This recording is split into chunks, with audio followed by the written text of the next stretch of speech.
Hey all, J-Man here. I just want to tell you about beardedshirts.com. It's a great place.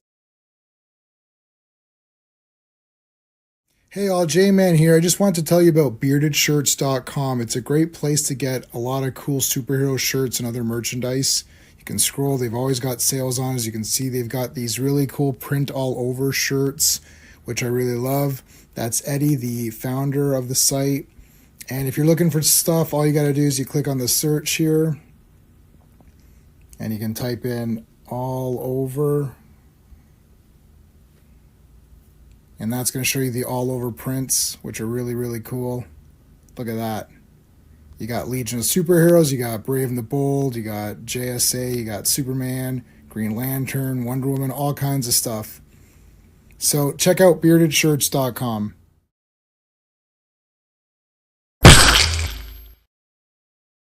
Hey everybody, welcome to today's live stream. It's a pretty weird casual one. We haven't done one of these, sort of state of fandom. We're going to talk about comics, the trailers that we've seen, stuff like the DC KO event. We'll talk about the Nightfall animated thing. We'll talk about Wonder Man teaser, whatever the chat wants to talk about. Bring up topics. We'll discuss it. Got a good panel lined up. Before we do that, though, let's do a really quick what's happening. Tomorrow, of course, is Earth's Mightiest Mondays, where we talk about 4 Avengers comics, and that's going to be a lot of fun. These are the Defenders issues, so this is the Avengers Defenders War that we're going to start up tomorrow. Tuesday is Tuesday Night Terrorvision. We're going to be talking about Halloween 4, the return of Michael Myers. Yes, that's a great movie. That's like that's probably the last 10 out of 10 Halloween movie, except for his crummy mask and the blonde hair in that one part, which is absolutely unforgivable, but I kind of forgive it anyways. So we're going to talk about that on Tuesday. And then Friday is Fantastic Fridays, 4 more issues of the Fantastic Four. Yes, I've not read these yet. Looking forward to reading these. Very, very excited to get through to those. Let's thank the Super Friends. These are the channel members. I know FK is a member. FK, I got to add you back on. I didn't have a chance today. I was so busy. So big shout out though to our super friends. So Dan, Sean, Steven, Brennan, Mark, D, RR, Philip Story, Digger Jim, Quagnar, Just Joe, GT, FK, and CT Clobberin Times. We always thank Clobby. I don't know if he would be on. He'd probably if I asked him to come on tonight, he would have come on just to talk. But he's not really big into he wasn't really big into getting into these discussions on trailers and stuff. I didn't have anything planned for today. I thought let's just do an easy stream. We haven't done one of these casual ones in forever and ever. So getting ready to go. By the way, that's the new Boris calendar. I just got that for 2026. If you see that in the back there on the ground. So there you go. Looking forward to that. All right. So we got lots of guys to bring in. So let's start bringing her in. Hey, Sean. Time to get ranty. Oh, it's rant up or whatever. I got water today. I don't have any booze. Yeah, get your water. Get your water. I got my Polar Boy glass. Hydration, yeah. Hydrate. Yep. I got my pills. And unfortunately, guys, sorry to tell you this, but I changed my ringtone for my pill, so you're not going to hear the Power Rangers thing anymore. I used a song that builds up, so it's not as shrill. Because it'd be like beep beep beep, and like oh crap! So now it's like I use the by Zordon, yeah Zordon. Yeah. What is it, Zordon? We need your help, Rangers. It's like the putties are talking. It's like, can we just skip to where we turn into the Zord? Like the putties are just gonna lose. Who was Bryan Cranston? Was he the voice or the? He was the Red Ranger, and then he was Zordon. Bryan Cranston was the Red Ranger. So the Red Ranger and the Green Ranger was Rita. They're saying they're former Rangers. Okay. And then they landed on Earth, and then she killed them, and then he became Zordon. Oh, okay. Yeah. So the Red Ranger became Zordon or whatever. Yeah. Anyways, all right, let's bring in. We've got 3 Stevens tonight. So they're gonna have to wear beards or I don't know. We're gonna have to figure out tale of 3 Stevens. Yeah. The tale of the 3 Stevens. So here's Steven regular. We'll call him regular Steve. No, it'll be Steven, Steve, and Ross if he shows up. What's that? He's been drinking his Metamucil. He's regular Steve. No, he's Steven, and then there's Steve, and then the other Steven is going to go by Ross if he Ross. eventually gets his computer working. Yeah, His computer's from 1947, so he's trying to figure it out. All right, let's get rid of Steven. Hey, Steven. Regular Steven? I don't know. I don't know what to do. All right. Now we're gonna bring Steve in, and then if Ross shows up, he'll just be called Ross. So where's Oh, I'm gonna play this clip to introduce Steve because he has now. I know Steven, your name is Steven too, but he's using the first name of the guy in this clip. And Sean and I are going to talk about this first before we do anything else, because we had a little bit of a surprise when we pre-ordered a certain Blu-ray. So we're going to talk about that first because it was very cool. So I'm going to use this clip to introduce him because he has the same first name spelling as the name of the guy in this clip. You know, every place you go, there's always someone who thinks he's a badass, right?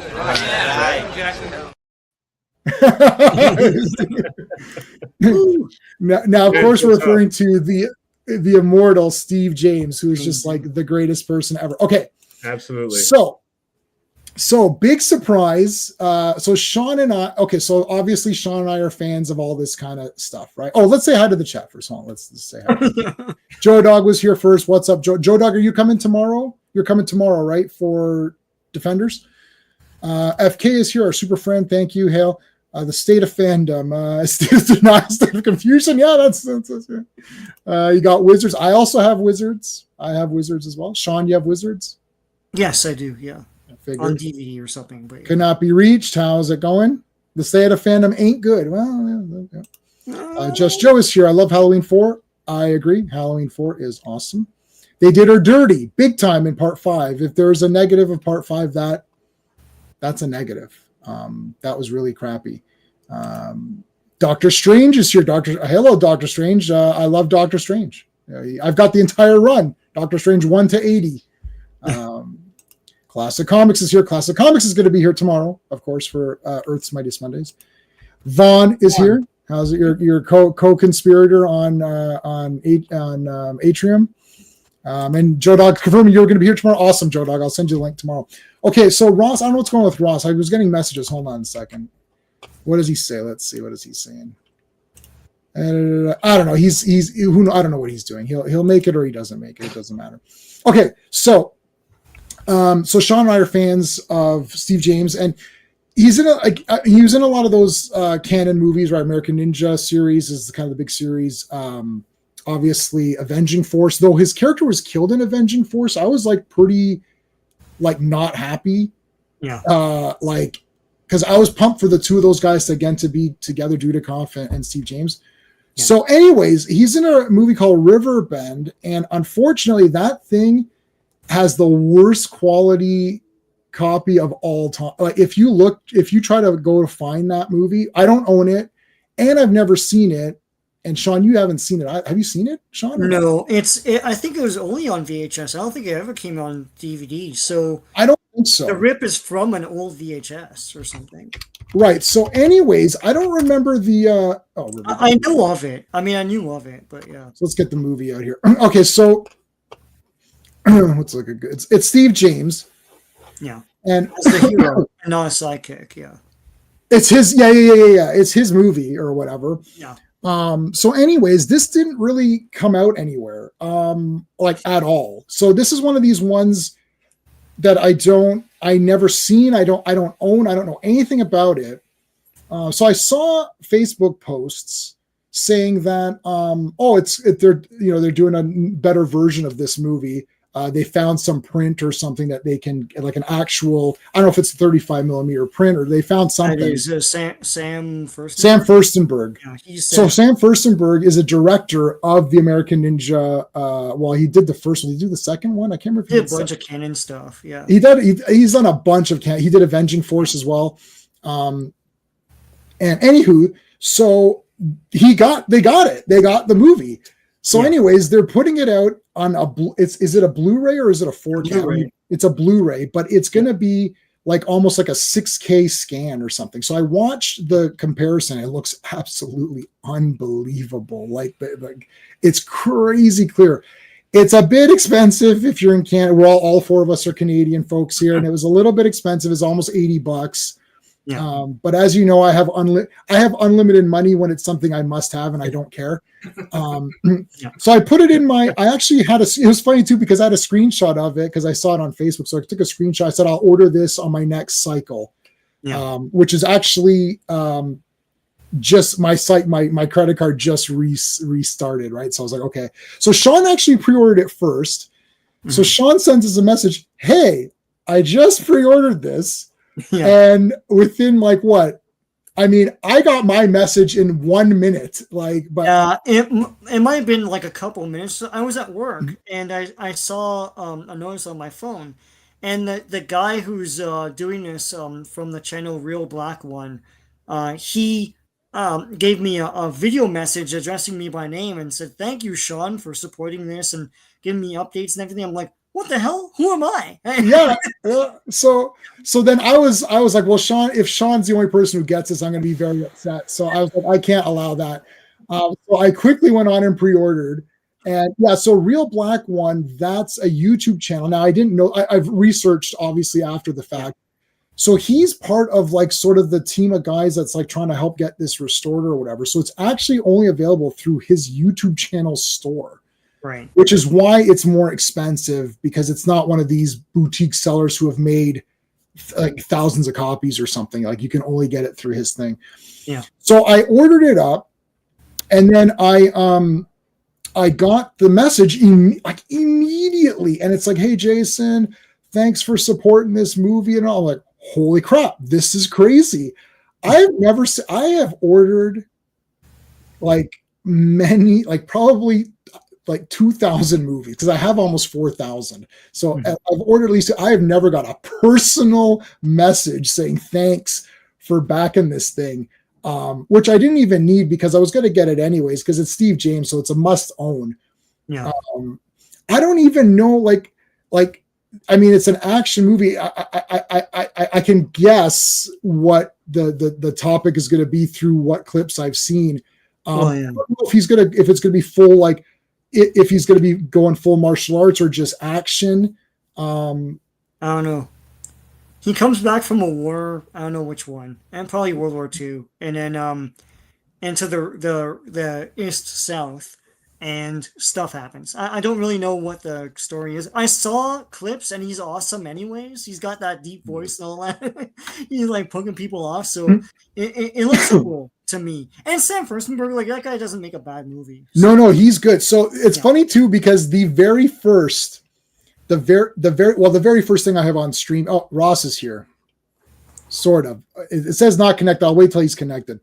Yeah. The very, very first thing I have on StreamYard, which is the very first thing that I'm sure Steve has on his StreamYard. Okay, Ross. Okay, Ross is here. He wants a certain intro. Hold on. Where's my intro? I can't wait any longer. Hey, Ross. Hey, what's up? Hey. I didn't hear Neil Breen. Yeah, that was Neil. I just played him. So, have you seen? Okay, without going into the history of this movie because we got lots to talk about, really quickly, have you seen Riverbend? You're frozen. Great. Oh, terrible. Because this was the one person. There was a chance it may have seen this. This is what I was afraid. Okay, well, we're gonna pretend. Anyways, the very first video that I have on StreamYard is the countdown, which comes with StreamYard as the countdown that you guys see before we go live. The second video I have is the badass clip that I played for Steve because I was like, when Steve James entered that movie, first of all, I know he was against Michael Dudikoff. That was a bit shitty. He was against them, but then they became friends. When they became friends, there's so many great lines in that movie because Michael Dudikoff's character in that movie is the quiet guy. He doesn't talk so he doesn't have a lot of dialogue.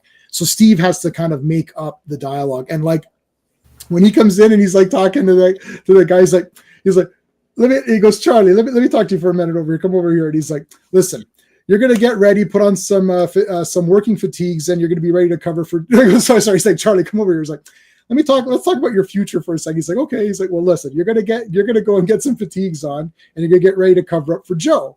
And he's like, well, what does that have to do with my future? He's like, because if you don't do what I tell you, you ain't going to have a future. And he's like, oh, okay. Every line he says, but the badass, he's like, every place you go, there's always someone who thinks he's a badass. Like, I agree with that. I'm just at Walmart and there's a guy walking around like, who are you? Like, why are you walking around? And I thought Steve James really has like a lot of good life lessons. I was going to do a video of the life lessons of American Ninja. But Steve James and in American Ninja, I think it was an Avenging Force. Yeah. It was either Avenging Force or American Ninja 2, The Confrontation, where there's a part where he's got his shirt on, he's fighting, and then in the next scene, he doesn't have his shirt on. Yeah, Avenging Force. Avenging Force. Yeah. And then so the Michael Dudikoff is like, he's like, Steve, you had your shirt on, so for continuity, he's like, listen, I'm not having my shirt on in the rest of this now. It's like, because he's pretty muscular. He's like, why? He goes, listen, I didn't work out, to wear a shirt. He goes, but you didn't have one in the scene. So it's like the continuity. He goes, I don't care about the continuity. Screw the continuity, right? Okay, Ross, have you seen Riverbend? No, I was doing a last minute struggle with the computer. I think we're okay now. But I'm looking at this. I'm going like, oh my God, Steve James made a solo movie. Yeah, that's what we're all saying. It's awesome. Yeah. So Sean and I ordered this. So there's a YouTube channel. This guy's got 1.5 million subscribers. So I mean, it's a bit of a fail that I didn't know about him. But anyways, Real REE, like movie Real Black Space 1. Him and Sam Furstenberg, I guess they found a print or something. They're restoring this thing to like a Blu-ray. It's like a 6K scan. And Sean pre-ordered it and got a personal video message that's pretty long. Mine's like a minute something from the guy saying, oh, thank you, Sean, for it. Like, it's not a fake message. Like, he's saying his name. It's not AI or whatever. Because then I got one. So then I pre-ordered it and I got one within 1 minute. The guy, and it looks like he's got his phone like, hey, Jay, thanks for ordering this. I appreciate it. It's like, so anyways, just wanted to shout that out. That was awesome. So you've seen this? You can order it and you can watch it like. It's a Blu-ray. It's the only way you could see this movie is in the worst version. You can probably try to find a pirate copy somewhere because it was only on VHS and I think they thought it was lost. Oh yeah. Okay. It was always a lost movie. You can watch it on YouTube for free now, but you guys are getting the restored Blu-ray when it's available. I mean, if you go to I don't know this person. I don't want to endorse someone who I don't know. Mm-hmm. So people can look at this on their own thing. It's not. I'm not affiliated, and just in case he says something weird or whatever. I don't know. Right. This guy. I'm just saying that he sent me a message, and I checked out his restoration video, and it looks absolutely crazy. Wow. This is the guy that got with Michael Dudikoff. They work together, Joe. Yeah. I like They're going to be in Delta Force 2, and then they got Chuck Norris back. Yeah. Steve James could have played Blade. I know if he was Blade. Can you imagine if he was Blade? Yeah, I can't remember what he died of cancer, so I can't remember when that was. Very young. Yeah, there he is. Oh my God, super. And like you got to look at the like. Yeah, and the hair is like so perfect. It's like drawn. He's got 80s action figure like hairline. Isn't that cool? Like. See, fighting the big ninjas, like, oh my God. I mean, if you want to have a bad movie night with your friends, especially if they've never seen an American Ninja movie, you just tell them that the joke is that the American Ninja can't do shit, and this guy is the one who does all the fighting. Which is the funny part about. So in American Ninja, he's a martial. They don't specify he's a martial arts instructor. They say karate, sort of, but. Joe isn't. I mean, he can't. Dudikoff. Who plays Joe isn't as good. This guy actually is like fighting and stuff. So there is one American Ninja movie that he's not in it, which I believe is 4. No, it's 4. I have them all too. Yeah. Oh no, he might. I don't think anyone's in 5. Is that just Bradley on his own or whatever? Or 5 was the bad one, right? With no, I didn't think it was that bad. I think like part 3 is the Pat Morita one, right? God, I'd have to watch. I own them all. I have to rewatch them. It's basically a remake of Karate Kid. Yeah, sounds right. What was the Steve James where he's training? Was that Steve James? Oh no, that was Billy Blanks. That was the training one. But anyway, Steve James, Avenging Force. J-Man, you like the third one, right? You like that guy, right? So the third guy, Yeah, which is American Ninja 3. Yeah, you like That is, what's his name? This guy. So this guy's from Fist of the North Star and David Bradley. That's him. Right. Hey, Real Popcorn Geek, how's it going, dude? American Ninja 5 is the Halloween 3 sequel. Yeah. Yeah. So, anyways, okay. So we're not here to talk about how awesome American Ninja is. And Yes, Ross, we when you said are. bad movie night, you meant to say awesome movie night because like We called it bad movie night for genericness and brevity. Okay. But a lot of the movies we showed were movies we dearly, dearly loved and just would never win an Oscar. I see. Okay, I got you. I see All a right, lot so of let's the look- J-Man regulars are here. Hi, guys. Hey. So animated. So Batman Nightfall. This was announced as, and they actually used the font, which is cool. Nice.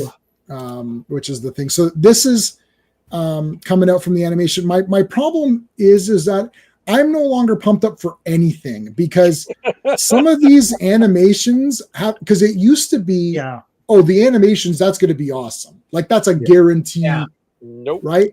It's not that way anymore. I feel like I haven't watched the Watchmen one yet. I got those. I've been buying them all, but I'm behind. I think I watched Long Halloween.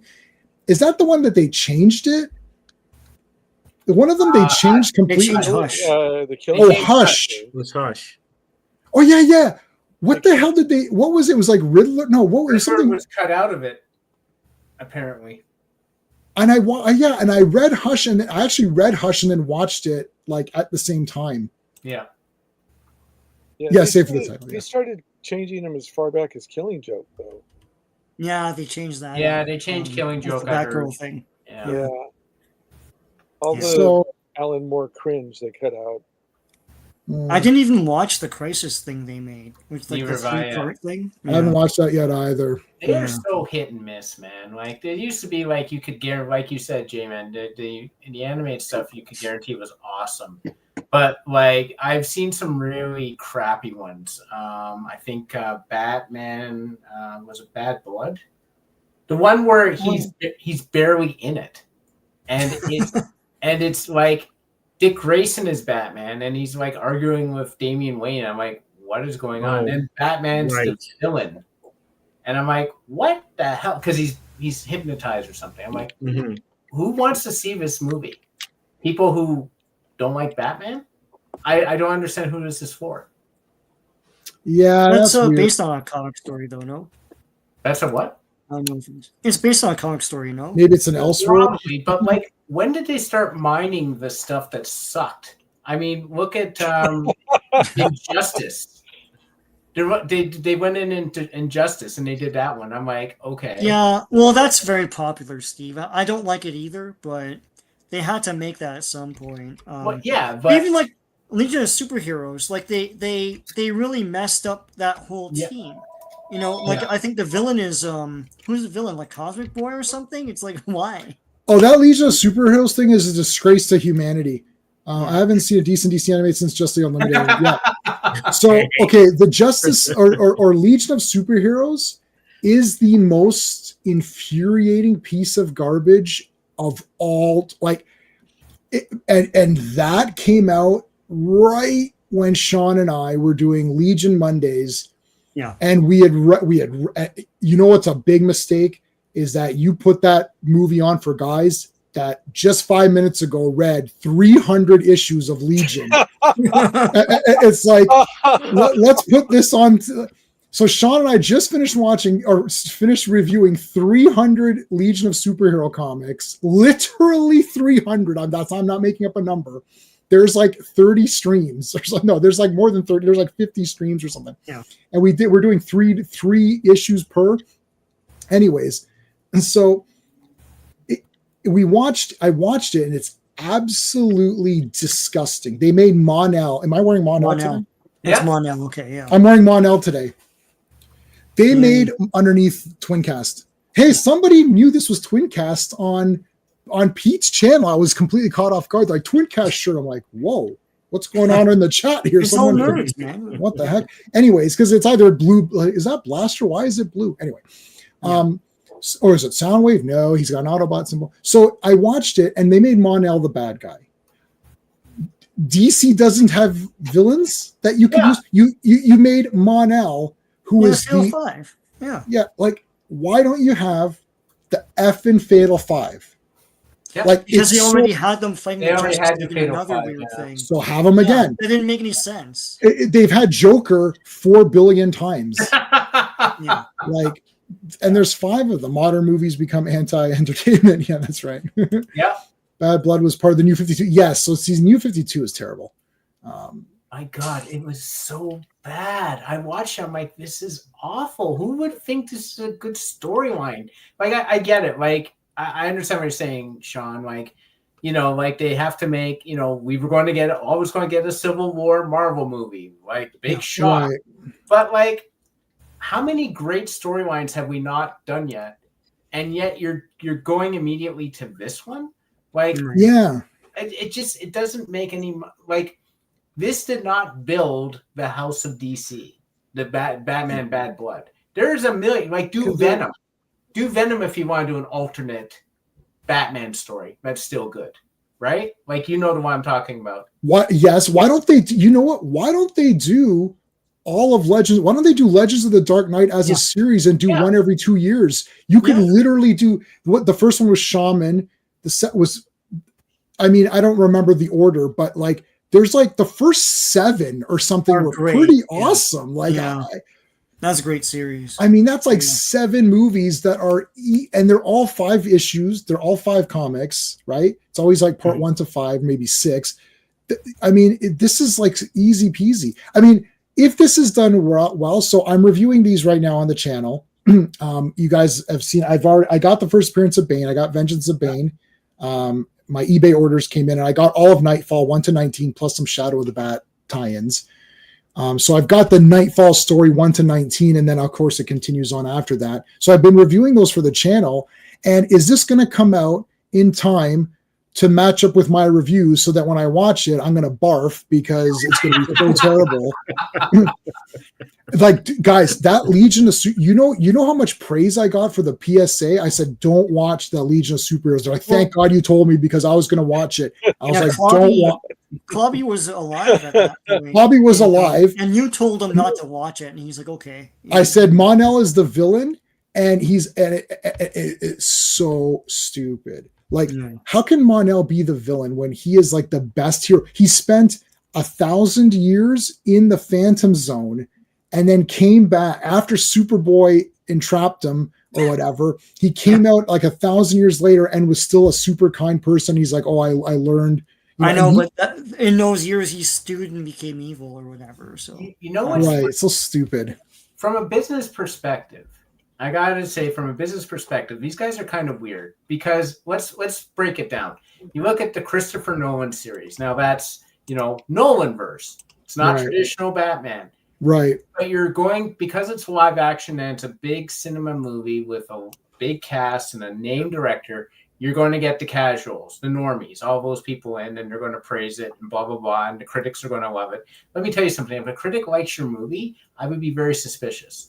Anyhow, when you get to the animated movies, you're breaking that normie class down, because first of all, you're going to animate it, which is more of a niche thing. And then you're going direct to DVD, even more of a niche thing. Right. Good point. So you are now breaking down the niche to the real fans for the animated stuff, and you're making crap that doesn't resemble the comics there. Yeah. Yeah. Like, what is the point of changing Legion of Superheroes? You're not going to, nobody cares. Firstly, Sean, I found this out. Most people don't care about Legion of Superheroes. But you know what else we found out? The people that do care, super mega care. Yeah, it's the Grateful Dead of comics. Yeah, yeah, they're like Legion rings. I got a Legion ring. I got one too. Yeah, like shirts. They don't get tattoos. I wore the Brady 5 T-shirt to the comic store one day, just like because I just picked up a shirt to wear. And this one guy was like, "Long live the Legion." I'm like, "Long live the Legion," right? Yeah, we've had people who have not returned to my live streams since I stopped Legion. Right. There's like 3 or 4 guys. They have not. They're like, I was just coming on for Legion. That totally fair. I mean, I did 300 appearances. I don't know. I'm not the Legion of Superheroes channel. I can't. Like, I did more than anyone will ever do in their lives. So, but in any case, it's pretty offensive. So yeah, Steve, that's a good point. It's like, or Steven, that's a good point. Yeah, I thought those cartoons were made for the fans. That was the safe space for the fans, you know? Right. Oh no! Yeah, I know, but like, no. but the movies has to be. not the movies are more general audience, so they make dumb changes and right. stuff you get annoyed at. But then they started doing that for the cartoons. I don't know why. They weren't giant sellers, right? Like you're just like impacting the actual demographic you're trying to sell to. Yeah, it might come down though to who's producing, right? Like who do they have as like the showrunners? Because if they have that film mindset, then they're gonna go with the gateway, thinking that animation is the same as live action, not realizing that the live action is the gateway, right? Yeah. You know, that brings in your big tent. But for, as you mentioned, Stephen, the refined fan, because basically the animated stuff is moving comic books. Yes. That's a good point. Yeah. And it's $30 a pop when it comes out. Yeah. So it's, that is for the fans. Like only a fan's going to make that decision to buy that, DC only fans. Yeah, because you'll get a lot of people that watch movies and they'll be like, I don't do animated. Yeah, 100%. They won't watch anything, but if it's animated, they won't touch it. Yeah. So ever hear anyone say, I don't do live action. No one says that. Yeah. No. Right? I kept saying like the part of the outrage about Star Wars is the Clone Wars series was amazing. Like there were episodes that were as good as the movies. Yeah. And as good as the good movies, I mean. Yeah, and they were, but like people won't touch it because it's animated, and that goes double for those guys. Like that guy. You haven't watched it. You have the Blu-rays. You want to watch it. Go ahead, Ross. Finish your point, then I got something.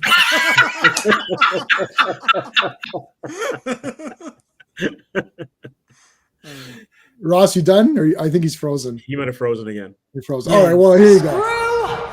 All of you. No, I haven't. Look, okay. You know what? I don't know what it is. Star Wars. I've really tried. To me, it's the 3 Star Wars real movies. Yeah. The 2 Ewok movies, and that's it. And then I like the Ewoks cartoon and the Droids cartoon for cute, fun things. Oh, look, it's the Ewoks. Isn't that cute? But I prefer the live action movies, and I don't think I'm good with the prequels. I used to think to myself, I think I'm okay with the prequel. I don't think I'm there. Like I don't hate them, but there's a strong probability I'm never watching episode 2 or 3 ever again in my life. I don't know. I just rewatched them now, proper sit down, 65-inch 4K TV proper version, and I'm like, no, I can't. I hate Hayden Christensen, and his turn is so stupid. I can't take it. It's just I can't watch it at all. I can watch I've seen Phantom Menace many times because I think Darth Maul looks cool and I like Liam Neeson, and that's Duel of the Fates is cool. That's a cool fight, and the music is awesome. That's like a good lightsaber fight. Yeah. I can watch that one, but yeah. You know what? Let's be honest. The prequels would make a great clip movie. So if you took the best of from each one of those films and put them together, you could probably get a good hour and a half. Yeah. Right?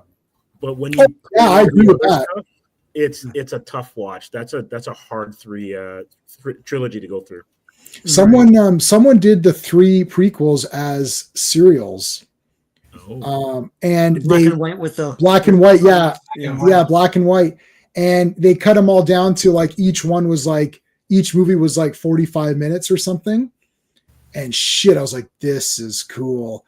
Hey and man, Attack of the Clones. Is that the second one? Yeah. When he's on Genosha or whatever. Oh, that's cool. Whatever. Take away all the romantic stuff. That movie. Yes. No, that's my Yeah. favorite one of the Yeah. prequels. Yeah. But It's they a cut great away film. 5 times to them, and it's awful. Yeah. Yeah. Yeah, Yes. but the thing is too is like I really sat and watched this, and okay, first I've seen Attack of the Clones a few times. Let's put okay. So are we done with this Nightfall thing? Does anyone, Steve? You didn't say. I don't trust it until I see reviews. All right, okay. Just like everything else. Yep. And It's cool. They gotta do Bane well too. Don't dirt Bane. Yeah.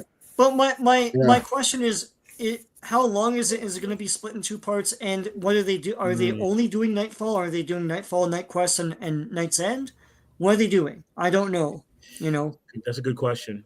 because they did the Death of Superman thing, which was Yes. Funeral for a Friend and Reign of Superman all in one. Yes. Package. 3-hour But thing. wasn't that 2 parts? It was 2 parts. I bought the one that combines them. Oh, okay. But even then they made dumb changes, which I didn't like. I mean, just have the Supermen and stuff, right? So anyway, All right.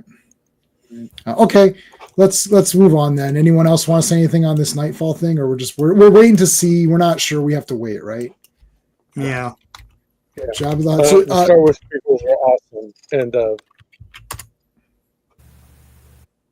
Yeah. Okay. So Jabba the Hutt's son or something is going to be in Mandalorian and Grogu, right? Is that's? Are we watching that, J-Man, or no? I guess so. I've seen every Star Wars thing except for the first 2. Yeah. I can go on my own. We can go on our own. We don't need to get together for it. Like that's a Yeah, long... I don't know. Solo I side have mission for no you guys? interest in this thing. So, yeah. Doctor Strange saying with all the prequels, the only thing the mainstream people can is love in the Clone Wars stuff. How we want Anakin fight from return. Yeah, like my thing is like the prequels. Like again, yeah, you're right. Attack of the Clones, if you remove that, is pretty good. But here's the thing too: she's going back and like I don't understand.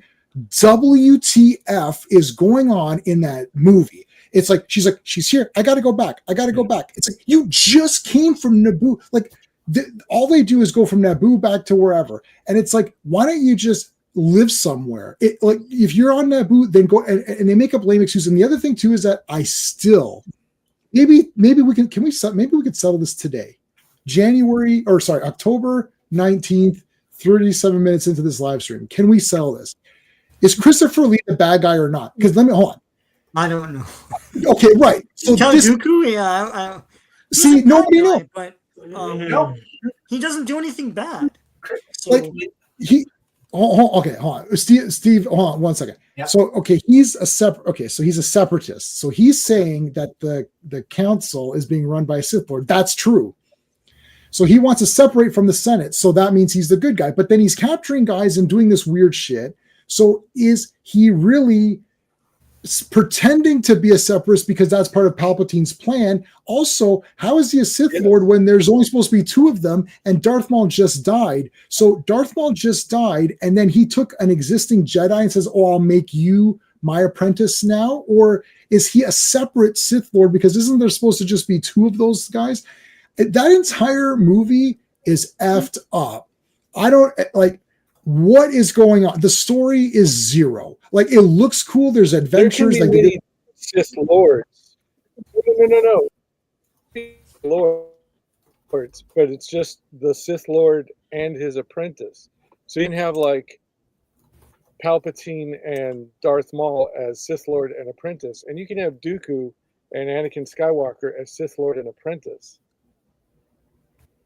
Okay, so is Christopher Lee the bad guy or not?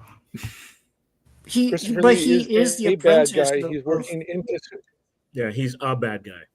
Yeah. But he's the apprentice. No, he is the apprentice to Palpatine, isn't he? He may have been Palpatine's apprentice, but now he's a full-on Lord. So what? Like once Darth Vader is a Lord, then he can take on an apprentice, which was going to be Luke Skywalker. Mm-hmm. Okay, so Palpatine was like, okay, so Palpatine was the Sith Lord and trained Dooku, and then Dooku's like, oh, he's like, you're pretty good now. You can go off on your own, and I'll take a new guy. Now you can go off and train other people. And then but I thought at the beginning of the 3rd one, where Anakin executes Dooku, that means that Anakin now replaces Dooku as the apprentice. Am I wrong on that or no? Palpatine orders. No, you were correct. Palpatine orders Anakin to execute Dooku. He does that. So then now that Darth Anakin Maul is going to be the next apprentice.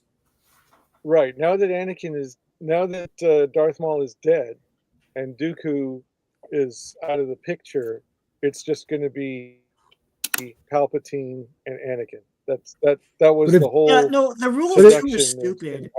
I don't know why you limit yourself like that as a writer. Like that, and the whole business of like a Jedi's can't fall in love is really like all that was introduced in the prequels and was never a thing in the books, and it really limited things because then you get these continuity like snafus. It's like, so who's the apprentice and who's what? Okay, so see, you also lose Mara Jade, right? Like you lose those kind of relationships, and then you keep, because what I find is that the Jedi's then become two-dimensional. They're very stiff. Right. Okay, so every single one of us on the panel and 2 people in the chat have different views. So given the fact that everyone has a different view, does that make Attack of the Clones A, awesome, B, stupid because no one understands it and everyone walked away with a completely different understanding about it, or 3, same CPU? In addition to Dooku being a Sith Lord, he paid for all of the Clone Army stuff. Right. Yeah. He used count money to pay for all that. Dooku's they say it like really fast in the library scene, and there was a Jedi that died like off somewhere else, and I forgot his name, and so Dooku used like that guy's name to pay for, but his count money to pay for all of the Clone Army stuff. God, how complicated this is. Do you see how stupid this is? Nobody understands it. Do you remember when he walked out of Return of the Jedi and you thought, I don't know what happened. Is Luke a villain or a hero? Is Leia a villain or a hero? It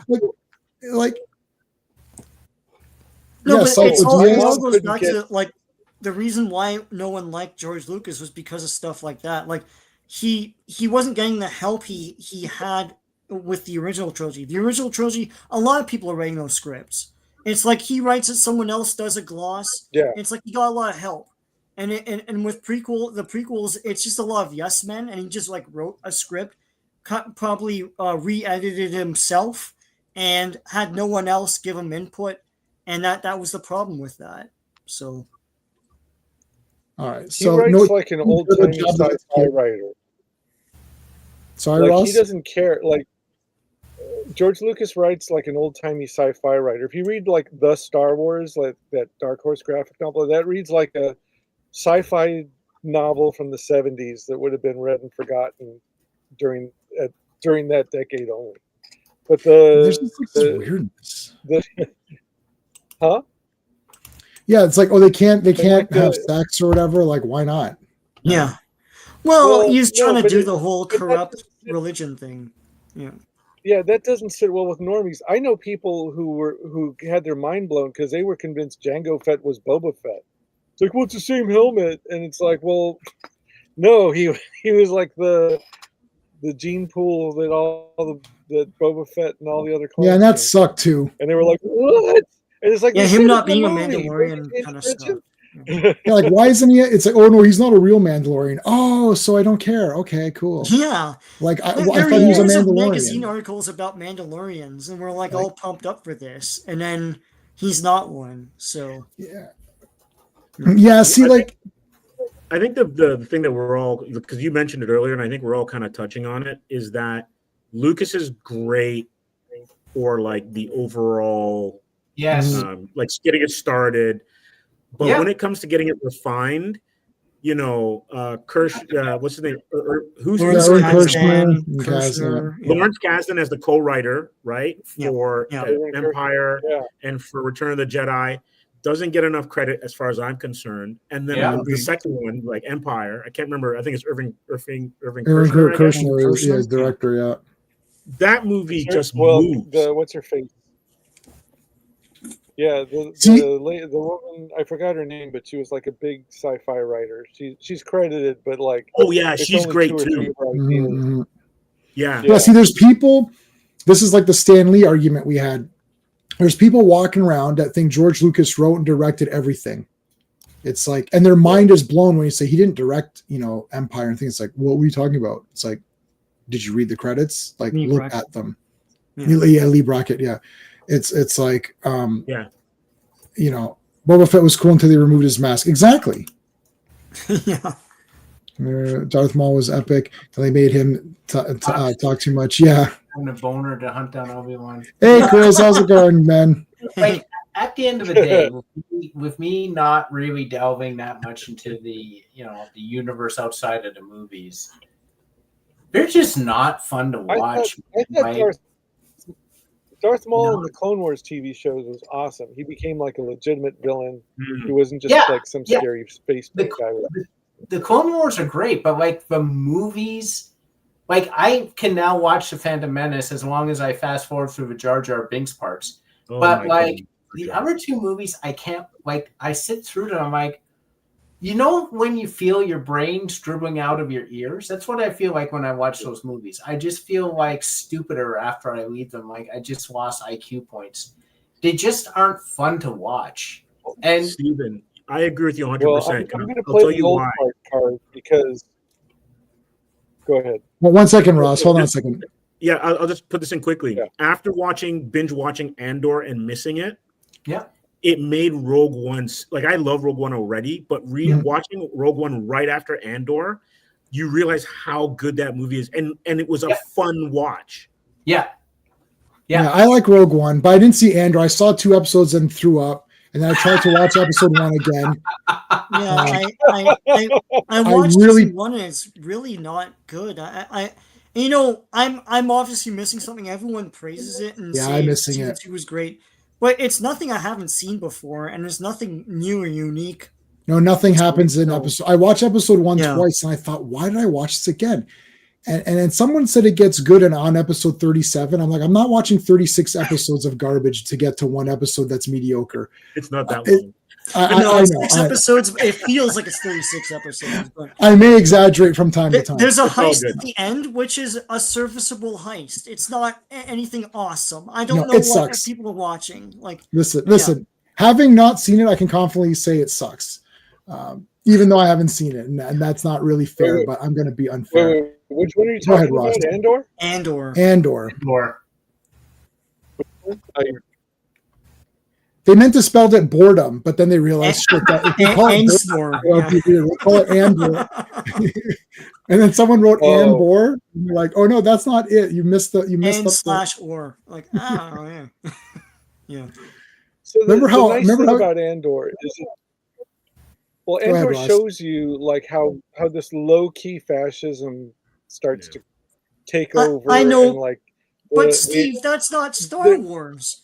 Star Wars is good and bad. But that he right. Took stuff from World War II is just like coloring. But it's not about like, how does fascism? That's not Star Wars. No, you're correct. And that's why that stuff belongs in a TV series like Andor. And they should have made a sharper separation. Like, these are the movies, and this is the epic stuff with the space battles and the lightsaber fights and all that kind of thing. And then here's the TV shows, which is just kind of like the lives and adventures of low-key people that you've maybe seen in the backgrounds of the movies or whatever, or a backstory or something that doesn't even matter. Right. Yeah. So one is real Star Wars, the other one's fake Star Wars. They did name it that. They said if you see Disney, it showed like Star Wars. It's fake Star. Look, everyone is talking. Well, no, the whole problem is.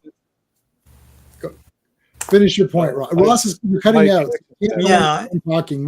So let's just say this. Everyone forgive Ross. He may or may not cut you off because he is like on a different. He's in like a different universe. Delay. Yeah, it's a delay. So, okay, Ross, finish your point, and then I'll say my. Let me see if I can fix the connection a little bit. Okay. So it's all fake Star Wars. everyone's talking nice, and we're pretending it's not garbage, but it's garbage. No one bought any Andor t-shirts. No one has any Andor tattoos. No one ran to Toys R Us and bought the Andor Black Series figures. It's like, no one cares. What, Jay? Here, I'll put it this way, and in some way, kind of like the cartoons versus the live action, right? Andor was for the original Star Wars fans that have grown up with it and still like it, but now have slightly more adult taste, right? Yeah, still like the wizards and all that kind of stuff. Vaughn, you're a Star Trek guy. Vaughn's pure. I'm a Star Trek guy too, Vaughn, but only real Star Trek with his Prime Directive. So stop that. And then like the cartoons went kids wise, but I think where you're getting at, Jay, is that the original trilogy married both of them, where it was adult enough and kid enough to get everybody in, and now we're almost siloing the audience based on what's being produced. Like I'm looking at this. My whole thing is like, what is this? I think Sean and I and Steven as well. I think the top three guys are very in sync. I think Sean, out of the three of us, is maybe on top to say that Sean has ventured out and way more. So he has more real Star Wars stuff than that. So if we flipped it, like if I put Sean on top, say, okay, this is now your sort of your hierarchy. I don't know with Ross and Steve, if you guys need to be flipped or whatever, but like Sean, read a bunch of the novels, watched shows, even tried new things, tried the High Republic books and stuff. So then you get down to me and I'm like, I do like the movies. I like some of the shows. I can watch them. I like Mandalorian, season 1. I thought it's kind of neat. I like Rogue One. I can watch Phantom Menace a few times. It's like I don't hate it. Even Jar Jar, he's annoying, but I can kind of take him. So there's the different levels, But if and then Steve is below that, where it's like original trilogy, maybe the Ewok movies, maybe Rogue One. That's about it, right, for you? Yeah. Maybe Clone Wars, and the other one that came after Clone Wars, Rebels. Okay, so there you go. Okay, so and then Steve, I don't know if maybe you would be above me because you seem to be a bit more like. Did you like any of the other shows besides Andor or? No, not really. Like I like the season. I think you and I are maybe similar because I'm not much in. Like I watched a little bit of Clone Wars, and I didn't watch any of Rebels, but I cannot stand the prequels. I cannot stand the sequels. Yeah, of course. Right. Yeah. And then basically maybe I'm the beatdown fan, where it's like, okay, I'll watch the one with the young kids. The Wild Bunch or whatever it is. Oh, Skeleton Crew. That was garbage. Confirmed. I watched one episode. Like, this is horrendous garbage. Maybe I'll watch it because I like Jude Law. But like, I personally would just love a Luke Skywalker series where he's like a badass Jedi. Let me see that. Right? Bring in the Yuuzhan Vong, or am I getting that? Are they right, Sean? Yuuzhan Vong. I would have loved to have seen that storyline. And it's because like the Jedis are like kung fu masters, and I love the old kung fu master who can kick ass. I would have loved to have seen Luke because that would have been his character arc. For me, Star Wars is Luke's story. It's not Palpatine's. It's not Anakin's. That's where I stand. Yeah, I agree. I agree with that. Yeah, I agree with that.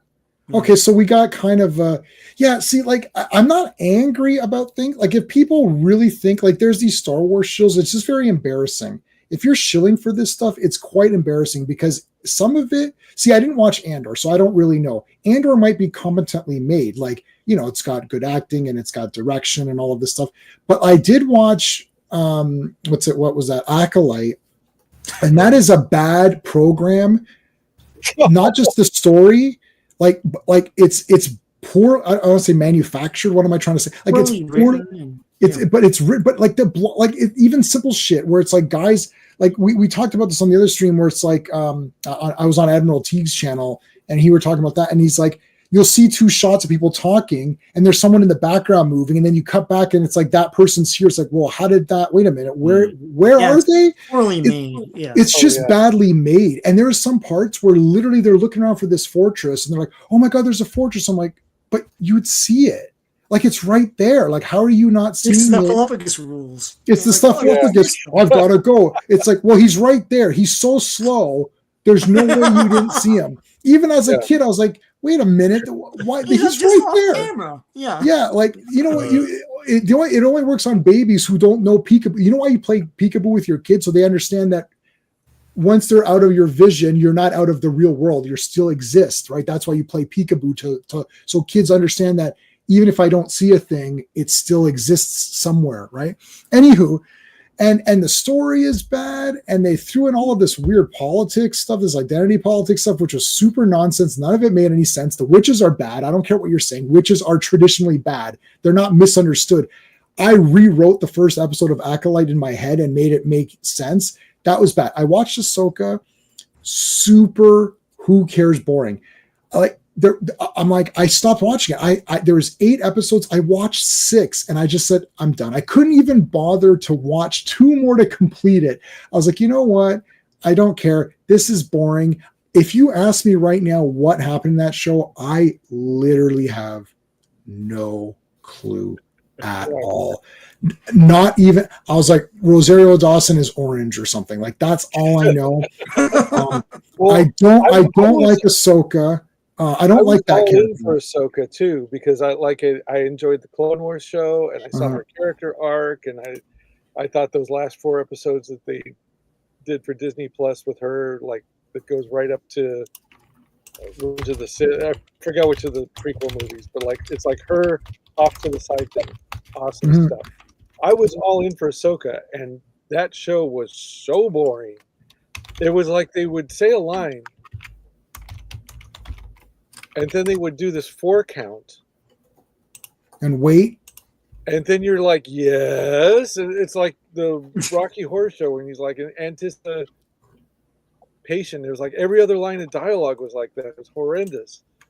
So. No, and you know what? Can I hot topic? I was gonna say, can I do a super hot take? I don't like Rosario Dawson at all. I don't like her in anything. I think it was because she was in one of those Clerks movies. Yes. And she was in Clerks too, and I despised that movie. And then anytime I see her, I'm like, oh yeah, she's from Clerks too. And I was like, oh, and I don't like her. And I don't like her in Daredevil. Well, she was pretty good as this fake character. I don't care about her in Daredevil either. I don't like her at all.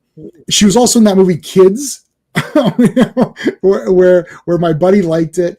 And listen, I know everyone likes her. I'm not against anybody liking her. Steven's got to go. All right, Steven, you cool? What's coming up? You got anything? I got your website link up. You want to mention anything? Still working on my 6th book. Still writing for the Movie Elite. Just reviewed Selfie on the Movie Elite. Awesome series. Just I'm always writing, and hopefully I'm looking forward to the day I can be on these more regularly. Awesome talking to you guys as always. Take care of yourselves. All right, take it easy, man. See ya. Later, Steve. Hey, Angry Gamer, how's it going? Boys trying to make it for girls. Yeah, that's true. I was gonna call. Weird, yeah. It was gonna be called Star Wars Underworld. I don't know about it. We'll look at that up in a second. Oh yeah, the Underworld one. Yeah, there was sounds familiar. There was a 5-minute sizzle reel that was released on the internet like 10 years ago. It basically looked like cops with stormtroopers. Let's see. Not to be confused with the fan film that's literally cops with stormtroopers. Yeah. Yeah, see Kids. Oh, that movie's trash. He got game. That movie's so depressing. Okay. I lied. I like her in Josie and the Pussycats. I forgot she was in Josie and the Pussycats. Yes, I really like Josie and the Pussycats. So this so I didn't like her. I haven't seen He Got Game. He Got Light Game. It Up. She's good in that. She's good. Yeah, Light It Up. Did I see this one? Don't you know? King of the Jungle? No, I haven't seen any of these. Josie and the Pussycats, that's an awesome movie. Okay. Ash Wednesday. Let me see. Oh, Pluto Nash. Oh. I like Pluto. Mib 2 was good. Watch Pluto Nash back to back with Leonard Part 6. Oh, awesome. Oh, no, Men in Black 2 is, I like Men in Black 2, and I like Alexander. I forgot she was in Alexander. Yeah. And she was, not they saved money on her wardrobe in Alexander. So if you like Rosario Dawson, I highly recommend that. Alexander.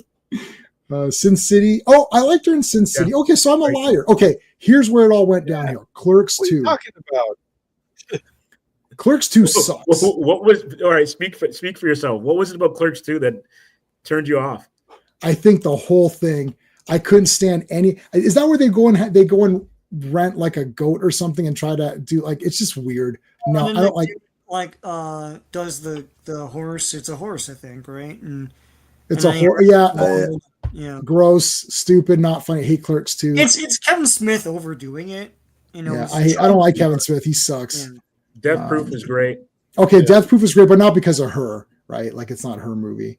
Right. Wonder Woman. She's the voice. She's the voice of New 52 Wonder Woman. The worst character of all time. Percy Jackson. I don't know who she. Oh, she's Persephone. Sure. Okay, so I lied. I liked her in Alexander, The Rundown. Yeah, I guess so. She's okay. So it was all good to go until Clerks 2, and then after that, I don't like her at all anymore. So, yeah, Sin City's okay. I guess she's okay. Justice League. Oh yeah, Lego. Oh yeah, she's Batgirl. I could see why Ahsoka would not win you back after Clerks 2. No, and Clerks 3 I didn't even watch because that's probably unwatchable. What else? 3? Oh, the first movie. I've been watching films since I was born, and the first movie that I ever stopped. I've never stopped a movie ever. I've never. If I start a movie, I finish it. I don't care what it is. That's why I don't start Human Centipede or whatever. Like, because I'm just not gonna. Yeah, you can. Yeah, I'm good with it. So I will never. The only movie I've ever stopped in my life is Jay and Silent Bob Reboot. That was the first movie I was like, okay, literally anything has to be better than this. Like, and people make fun. Oh, these movies are so terrible. I think I did finish watching Rise of Skywalker. So just to let you know, I finished Rise of Skywalker and not Jay and Silent Bob. Jay and Silent Bob Strike Back, the real Jay and Silent Bob movie, that's a masterpiece. And then after that, Kevin Smith's entire filmography is horrendous dog shit. All of it sucks. I don't like anything. And his He-Man stuff is the worst. Yeah, he became the character of Kevin Smith rather than a filmmaker. Oh, yeah. Is she in The Descent? That is an awesome movie. Okay, so let me reconsider my position. I'm going to say I like her sometimes. Yeah. That's what you consider weird? I don't know. What did I say was weird? Human Centipede? The horse thing. No, that's weird. I think it was that was super weird. Well, because it's done in a realistic way. Human Centipede is nonsense, right? Like, nobody thinks that's like, that would be a logistical nightmare. Okay. Anything else to say on does anyone care about Mandalorian anymore? So does anyone have any thoughts on Jabba the Hutt's steroid son? Yeah, okay, so let's I didn't know it was that guy Jerry Allen White, is that his name? Who is this guy? He's from The Bear, you don't watch that. And he was also from I can't remember the name of the show that was imported from the UK that he was in. What was that show called? With like The Office? Like, what are you talking about? Was he in Shameless? Shameless. That's what I'm saying. Yeah. With oh gosh, William H. Macy, the guy from Boogie Nights. He was in The Claw. The Claw. Yeah. Yes. Yeah. I didn't watch that either. So okay, I mean, who cares? He's just a voice, so that doesn't matter, right? Yeah. But isn't his? But that trailer looks like. I was gonna say the one of those Clone Wars movie that they released in 2008 is the same thing. No, they rescue Jabba the Hutt's son. It's the same thing. Here he's a bit more teenagery, but it's the same. Oh yeah, he's like a gladiator essentially. Yeah, yeah. Or a pit fighter or something. Yes, he is playing Springsteen. He is. Ah. Oh, that might be good. I wonder if they're going to have Pamela Springsteen, and I wonder if they're going to mention that she's in the Sleepaway Camp movies. Probably not, but anyway. Yeah, I don't know. What do you, I mean? I like, so this is in Mandalorian and Grogu, which is the movie that's coming out, which no one cares about, and it showed a teaser. It showed a trailer that they called it a trailer, even though it was a teaser, and no one cared about that either. I have no idea. I think that they think that the TV people translate to the movie people. I don't think that they do. And Vaughn is the Star Trek guy. I'm a Star Trek guy. And this happens a lot. The movie people, who like the movies, and I watched, Ebert's reviews and all these, they review the movies and they're not watching the shows. Like they're saying, oh, these Star Trek movies are just whatever. It's like, are you watching Deep Space Nine? Are you watching Next Gen? Like, these shows are like 10 out of 10 here. Like, so I've almost done Next Gen, and except for there's only one episode where it was slightly dipped a little bit. Otherwise, every episode's 10 out of 10.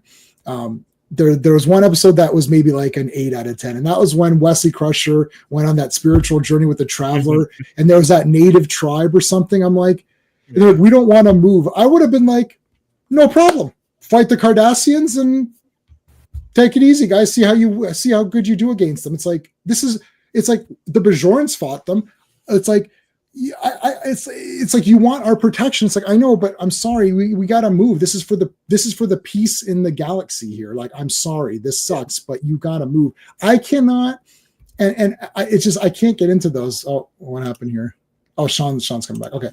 Anyways, so that's the only one that I'd still give it an 8 out of 10 because it's still cool. But like every other episode of Next Generation is like 10 out of 10. It's like, it's all good. And Deep Space Nine is all 10 out of 10. So Claw should recognize them. Yeah, I didn't see Iron Claw. I want to see it though.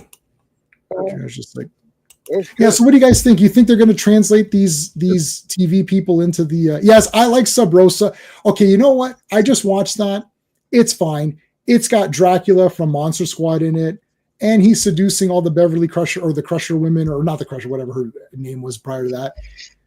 Listen, he whatever. That's how it goes. I'm okay with that. I'm okay with that one. It's fine. Maybe that's like a 9.5 out of 10. I don't know. I'm going to bring up the X-Files. Yeah. As a franchise, TV franchise, great. But when they made the movie, it lost some of what made it what it was. And so I'm not sure that they're going to be able to kind of like rekindle the fire from Mandalorian season 1 into a film. I could be wrong, but it's hard. It's really hard. Yeah, he was also Zorro. You're right. Yeah, I don't think so. I don't think. No, because you don't have the movie's not going to have the realization that the whole thing with Mandalorian was that first episode. It starts out like a Western, which you're supposed to have a Western. You're supposed to have like some Japanese stuff, some Western stuff. You're supposed to have all that together, your East and West or whatever.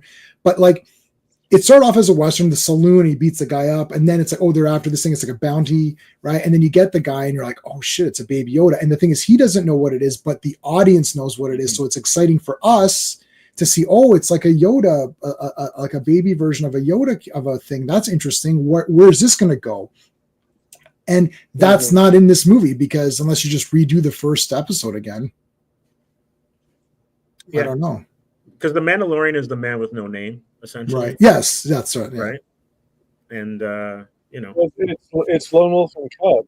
It's Lone Wolf and Cub, yes. Exactly. Was Lone Wolf and Cub. It was Lone Wolf and Cub, and the other thing was, like, old school Star Wars was the Akira Kurosawa movies, Westerns, John Carter Mars, Flash Gordon, right?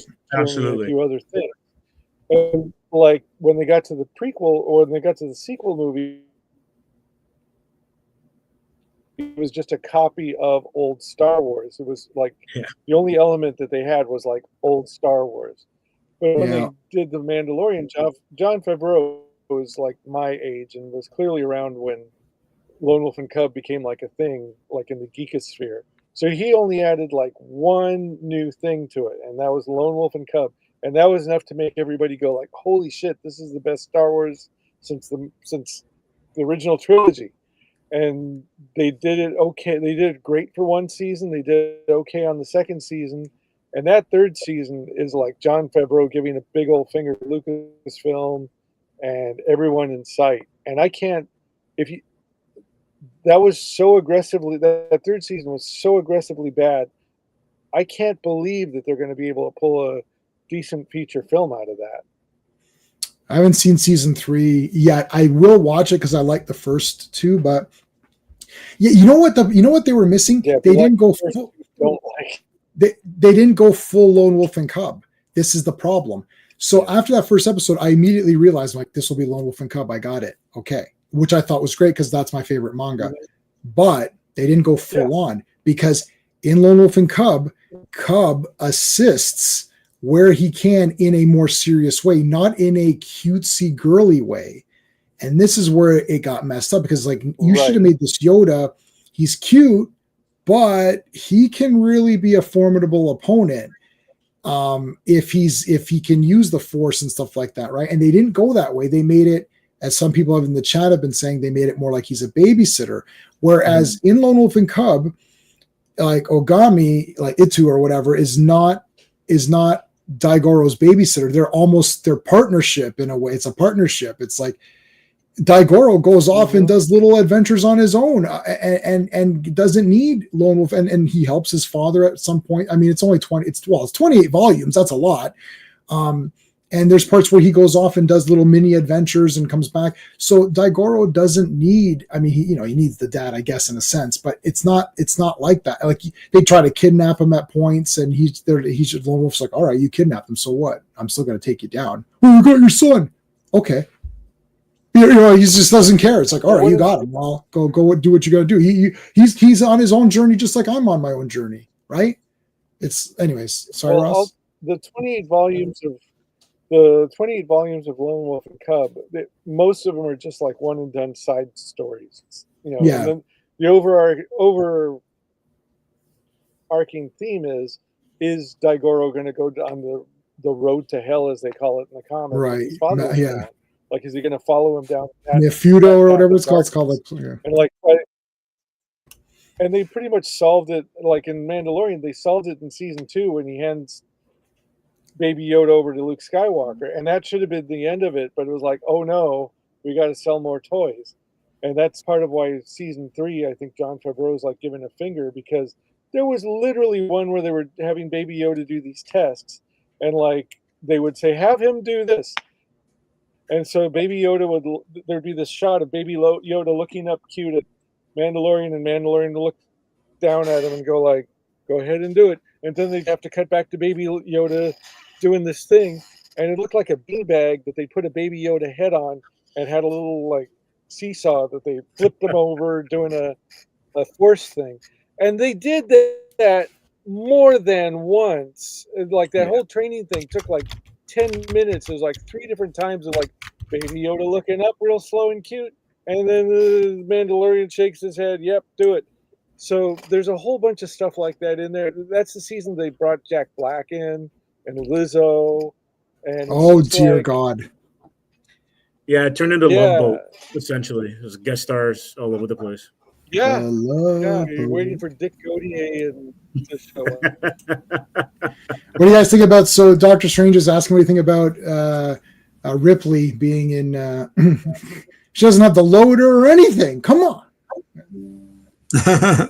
Yeah. You should have never taken his helmet off. Agreed. Any thoughts on Sigourney? We'll talk about that. So my father, a samurai, became a demon. He became an assassin. Yeah, exactly. Yeah, you're quoting from the movies or whatever. But I mean, she's in it. It's like, okay, I guess. I mean, she was in Defenders. It's like, okay, I guess. I don't know. Like, who's Sigourney? Oh, she's in that movie. Yeah, she's in the trailer. No, so she's in the trailer, which is like a fake trailer. Yeah. Like you titled this the State of Fandom, and I was gonna say the State of Fandom is old. That's my problem with it, in that it caters to us, and like I'm 2 years out from prostate exam age. And it's like, J-Man, you had a heart attack. It's like, it's like there's nothing. I don't know what happened with our generation, like Gen X, or so to speak. I mean, we're J-Man, you and I are later Gen X, but like I think marketing and design were at an apex, and so everything from that time resonates with us. And when I look at generations after in the 90s, 2000s, last decade, there's nothing that what's the nostalgia bait for them? Nothing. It's like, where's the Bionicle love? No one cares. Right. Where's the Monster High love? Where's the, like, there are big franchises that came with Skylanders, and those generations were able to leave those, and we weren't. I love all this stuff. I'm not saying that we're childish or something. It's just something happened there. And now it's like there's new Star Trek and it sucks. New Star Wars and it sucks. There's not. Where's the new Bionicle? Where's the new? Like, I know there's Minecraft and all that, but like not as much. They're not mining as much for them. Sean, is it because we saw so much change? Like when you think of late 70s, mid 80s to the late. So am I still 90s. Stalling out whatever? No, you're good. We can hear you. Connection we've got. We can hear you now. Yeah, but it's like we saw so much change, right? It's almost like let's say we were at the Big Bang of it all, right? Right.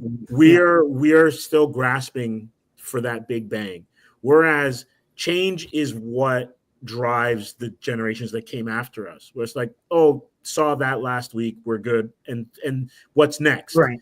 Yeah. Right. Yeah. Everything is new and wondrous to us back then, I think. And we were but we also raised on it because like we listened to old music that our parents listened to. These kids don't have to listen to our music because it's like sampled into their new music, right? Right. Yeah. So the nostalgia, they don't even know what their nostalgia is. Right. I That's watched true. those YouTube videos where it's like some Gen Xer with their kid. Those are great vids.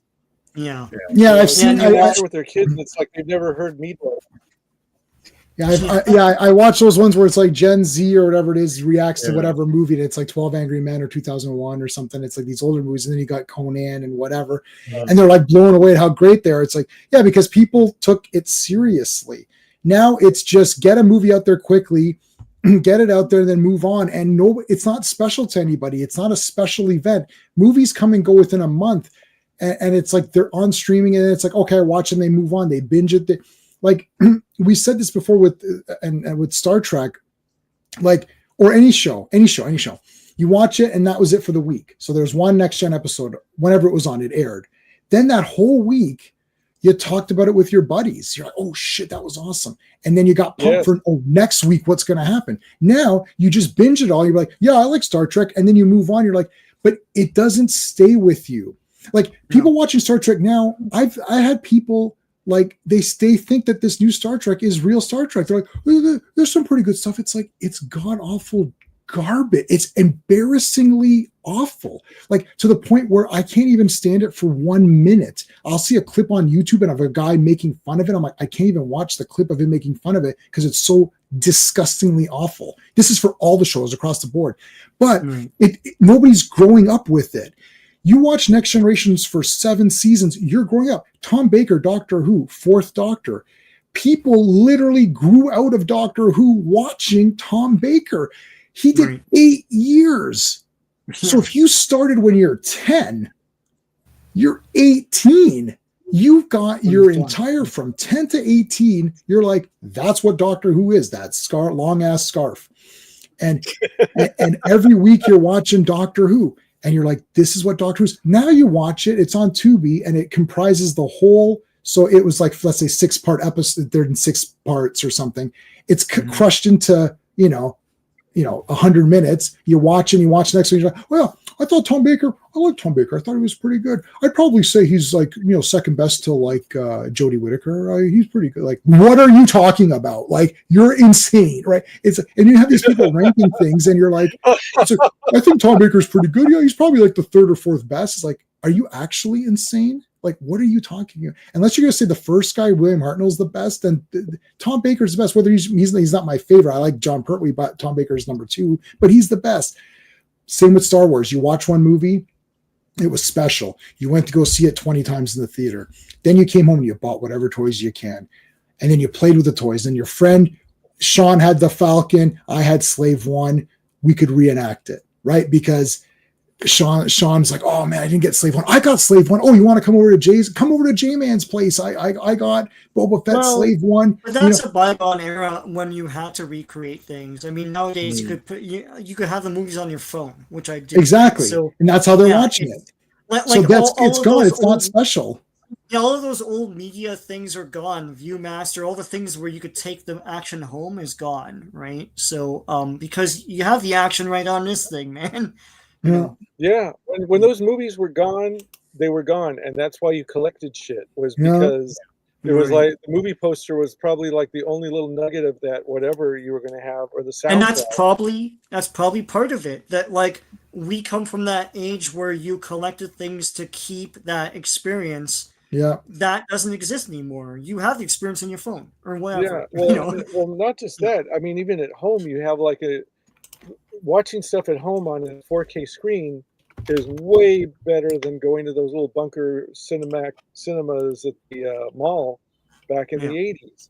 Or like if you wanted to have it at home, you'd have like a VHS tape of it, and that still wasn't as good as if I had owned the VHS tape to any of the Mad Max movies and had the choice of like, well, I've already got it, I'll just watch it at home, or paying again to go see it in a movie theater, I'd pay again to go see it in a movie theater.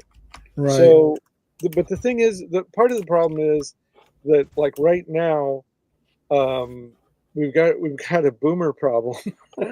Like we've got these like geriatric actors who are like in their 70s and or 80s who are still trying to make action films exactly the way they made them back in the day. Yeah. John Wayne made a movie, like one of his last movies was called Rooster Cogburn. There you go. The perfect example. This was terrible, unfortunately, and I love Cynthia Rothrock. I know, and I love her, terrible. and I felt so bad not liking that movie, you know? And I hated it. Harder too, so I mean, Don the Dragon Wilson, Richard Norton, his last performance, geez.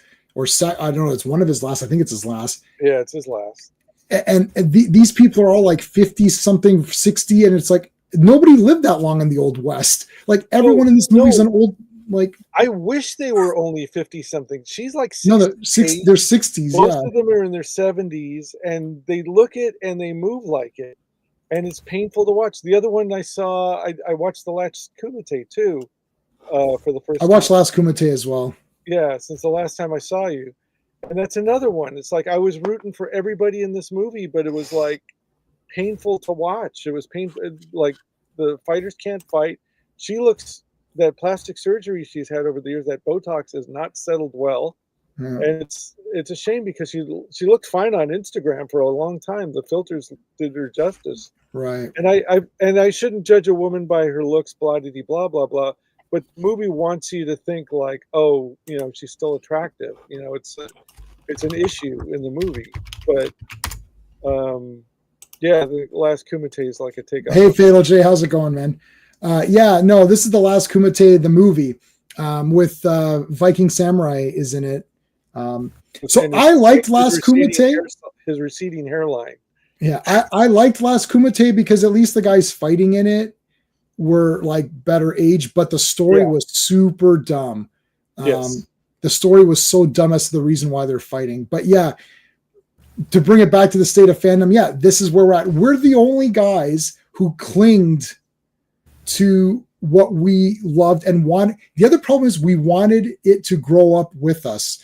So some of these people see Sean unironically watches these old cartoons and it's like, oh yeah, these are neat. So do I. We are going to get back to Brave Star. We're going to do Brave Star. We're going to get there.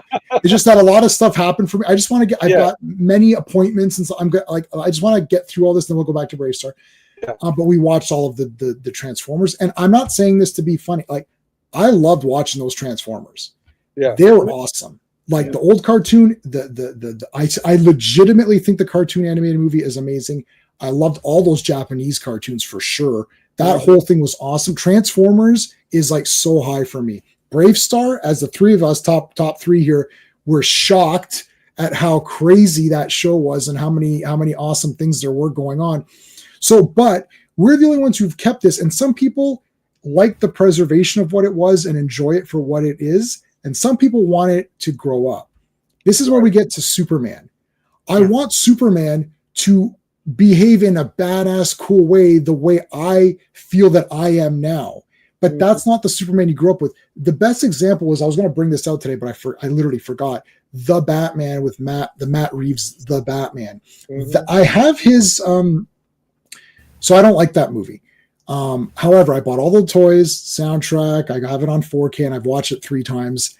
And I bought the making of the art book making of The Batman. Very first page, Matt Reeves, like, hey, I loved Batman as a kid. I watched the cartoons in '66 Batman. It's like, right. So now you've made a movie that's unwatchable to anyone, in my opinion, but anyone under the age of like 18, because so your Batman stops with you.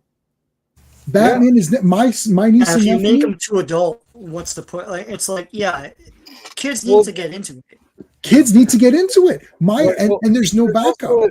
There's also a technology problem with that, a lot of that stuff too, because like we saw. Okay, so I'm older than you guys. Are you guys like older millennials or younger Gen Xers? I'm 48. I'm 48. We're late 70s. We're born. So Steve is 54.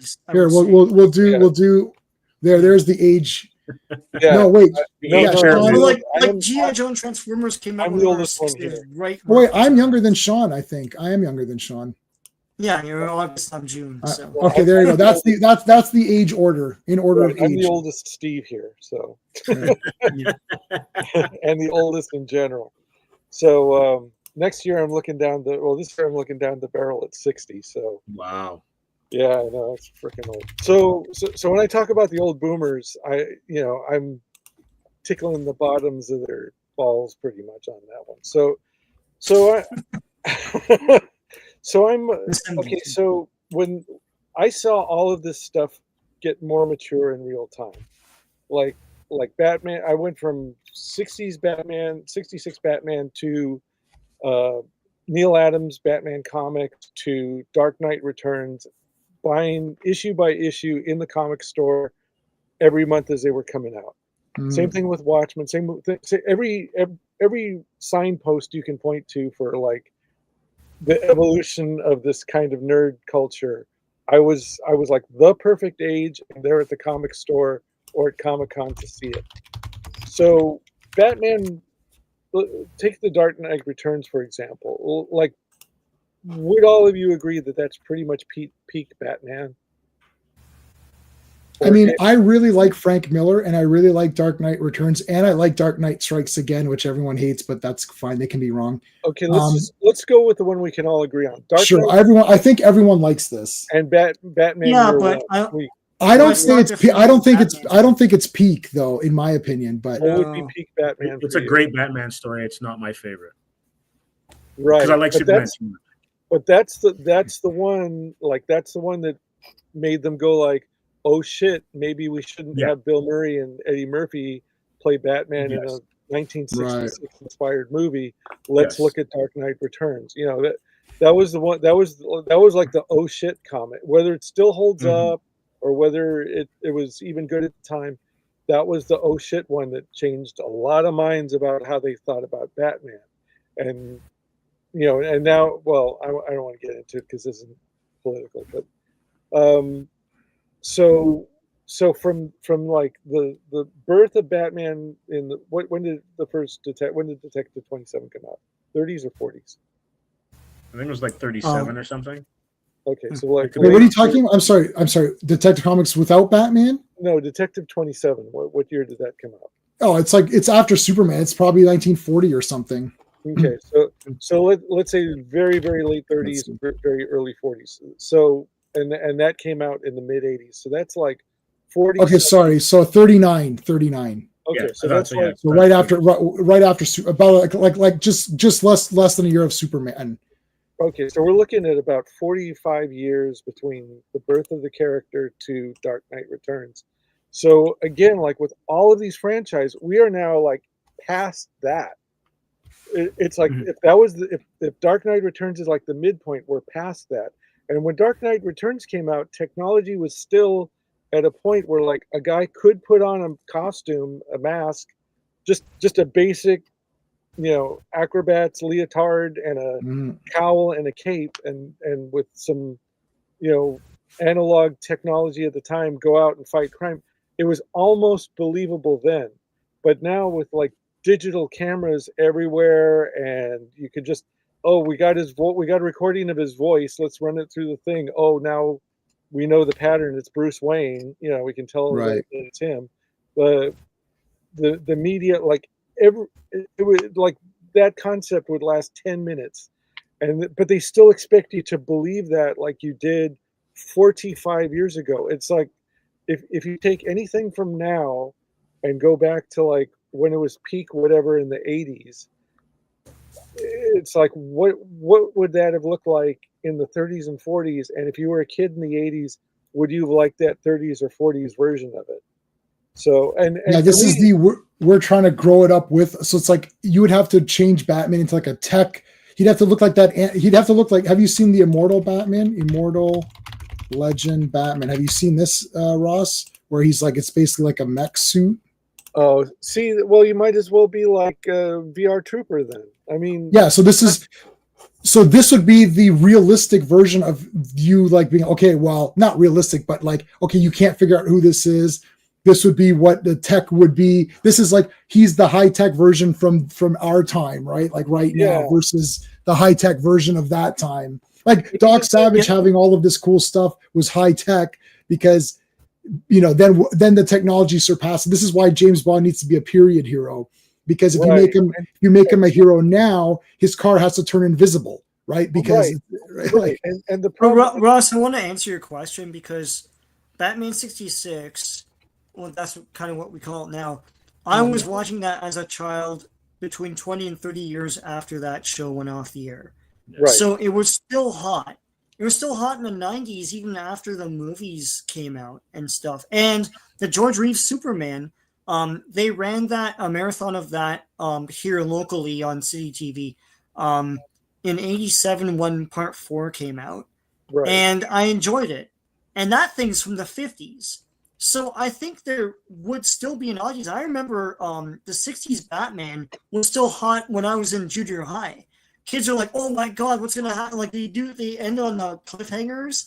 And like, we're all 13 and stuff like, oh my God, how's he going to get out of that gurney and all that stuff, right? So I don't know. There's still an appeal to older stuff like that. Well, but you're talking about our generation again. And part of it was like I was exactly in the same boat you were at that time because there was so little of all this stuff. There was like maybe one thing a year. So it's kind of like, well, I've seen Star Wars, and then like summer comes or a few months later, it's like, oh, Battle Beyond the Stars comes out.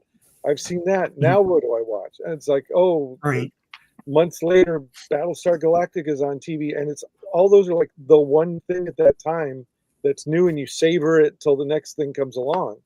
But kids, like if you're a kid in the anime, there is so much of it that you can. I don't even know how they have time to watch one episode, like a series, more than once to memorize all the lore and everything. I just watched Jujutsu Kaisen today, like one of the movies, and I was like, I don't know who any of these characters are, and they're just fighting and shit. And it was awesome. The animation was awesome. The character designs were awesome. The fighting was awesome. But there was nothing. It was like the evolution of everything old from the 90s. The fights were awesome, but it looked like a video game animated. And all the characters and all the tropes and all the way they tell stories, it was the exact same way they did it in the 90s, but with much better animation and slicker and a little more sophisticated. But to a kid who's 12 and seen this for the first time, and that's the first time they're seeing it, that's going to be their thing. That's going to be the thing that they go like, oh, yeah, wow, whatever. But, and the other thing too was like, if you liked something, you tended to follow back then. You tended to follow it down the rabbit hole. So like, Right.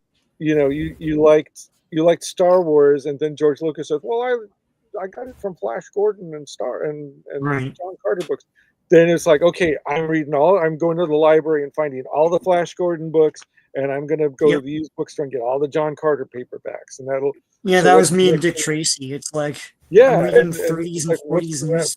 And it's like, oh, there's a serial of Dick Tracy in black and white. Yeah. And you discover the movies and the serials. Yeah. And you just go down the rabbit hole that way. It's like would someone today do that? No, so much they don't have to, because like, it's like you could just sit there on Netflix, and there's so much anime just on Netflix, and then Amazon and Crunchyroll, and that doesn't even count the stuff that they could pirate with no effort whatsoever. I mean, they don't. If you're into anime, you never have to leave that anime bubble. There are no gaps. I could wake up in the morning. Eat my Star Wars cereal, have Star Wars music playing in the background, and then just devote my entire 24-hour day to Star Wars and still not consume all of the Star Wars that's available. Someone tried to in that 24-hour block. Yeah, somebody tried to. I think it was Michael from Retro Blasting tried to calculate if someone today, right now, got into Star Wars and watched, and you can't watch 24/7 because of assuming you have a job or you do something. Could you actually consume all Star Wars things? You couldn't do it. Like, you'd be spending the next whatever decades trying to, just watch all the shows and read the books. It's like, it's just impossible. Yeah, so, and that's true of every single franchise, every single one of the major franchises. And then on top of that, we've got, as we were saying before, these elderly people who are still trying to make these movies, like 85-year-old Harrison Ford making an Indiana Jones movie and trying to bring James Bond back. You were absolutely right, J-Man. They need to pick a point of peak whatever, and then that's the period it's in. But then they can't spend $200 million on it, because period pieces don't sell is like the right. That's like this was go on. No, I was going to say this is the whole thing of all of this, is that these companies need to realize their target audience. The target audience is the most important factor nowadays, because you're not getting new audience, because new audience has too many things available for them to see your movie or watch your show or read your comic. You're only left with the Wednesday Warriors for comics. We know who they are. They go every Wednesday. Those are the only guys you have. Yeah. So you have to mega focus. Like Sean and I saw Deathstalker. That Deathstalker movie is not going to apply to most of there's 17 people watching right now. And I'm going to say that 12 of them are not going to care about Deathstalker, don't even know what it is or whatever.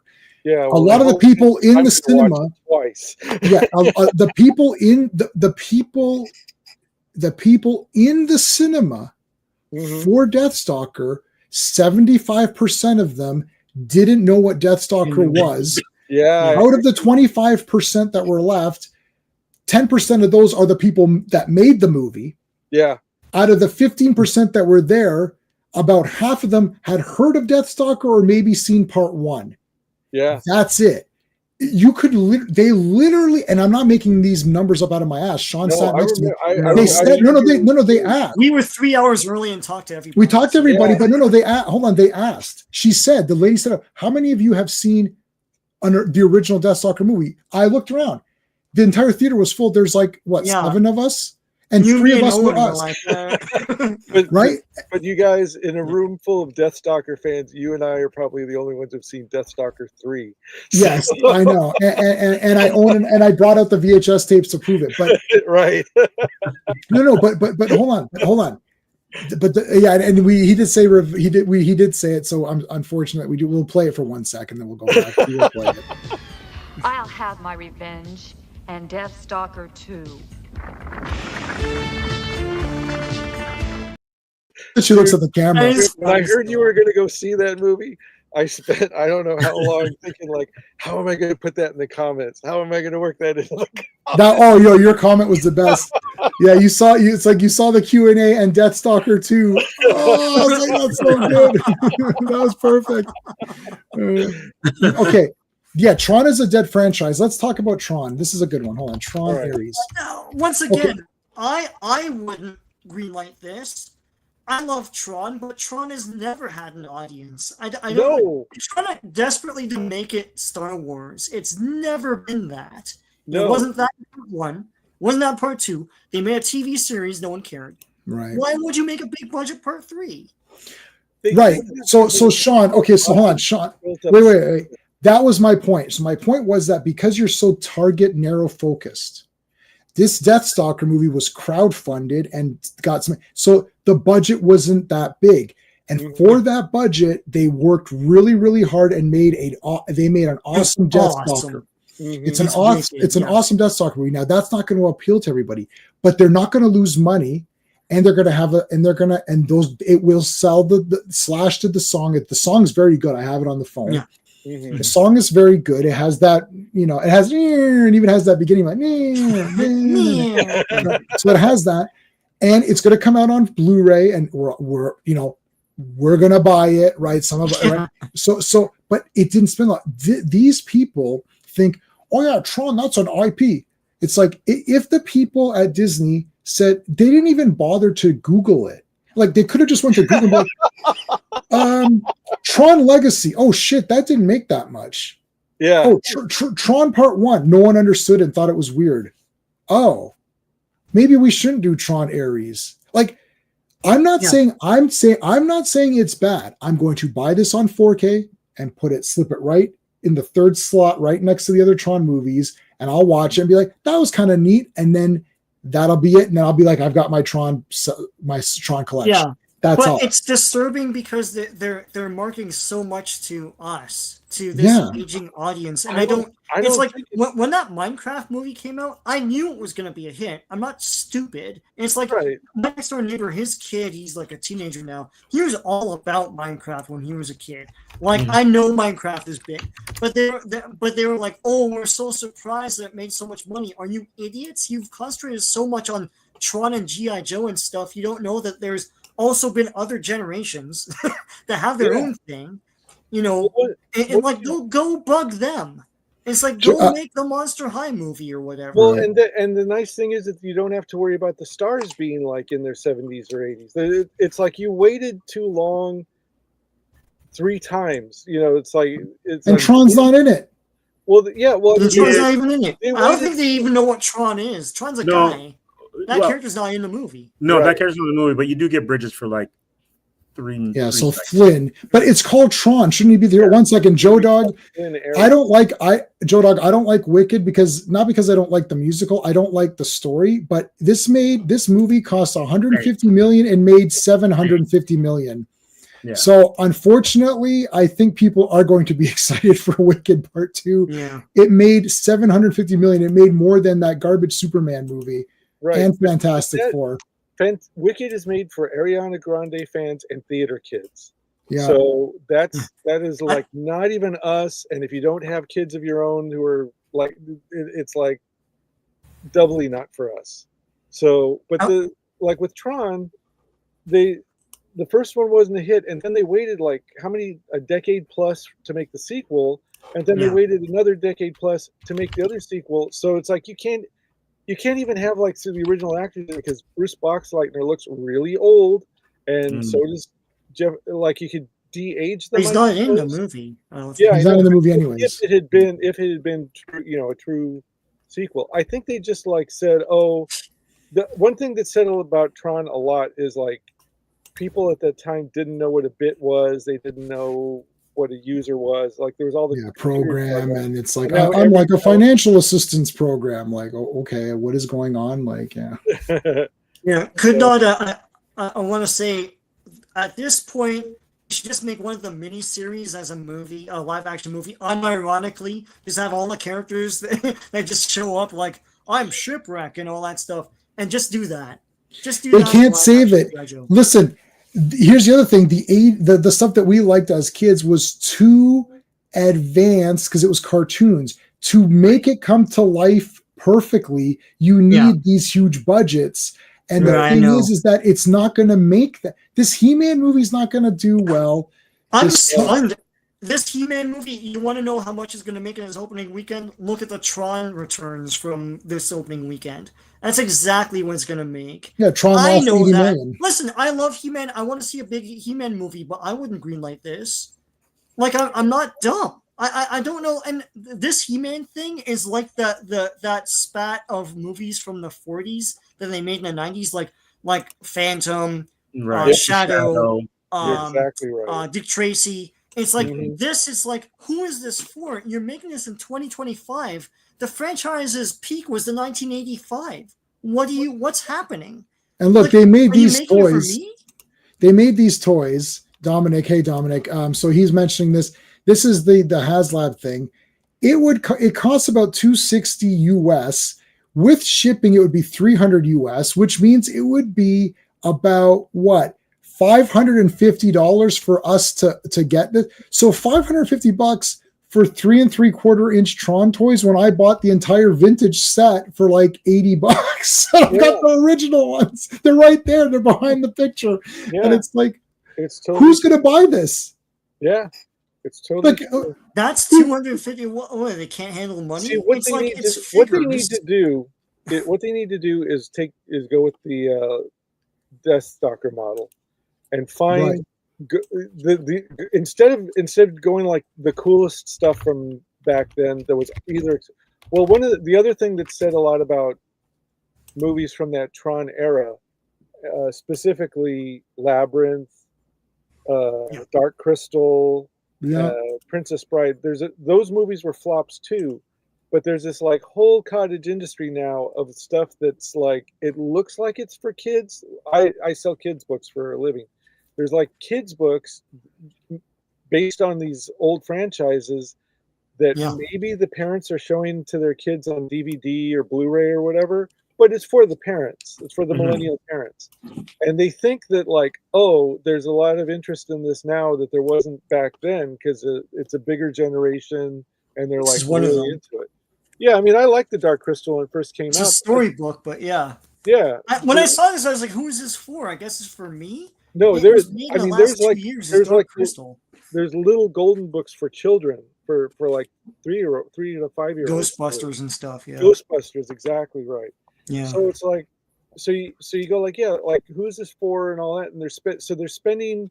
They think that there's this gigantic cottage industry for any old '80s franchise, but if they're serious about making the movies, they should go back and look at the movies that were poorly made back in the day, and then figure out like, could we remake this and with low budget technology somehow make it better?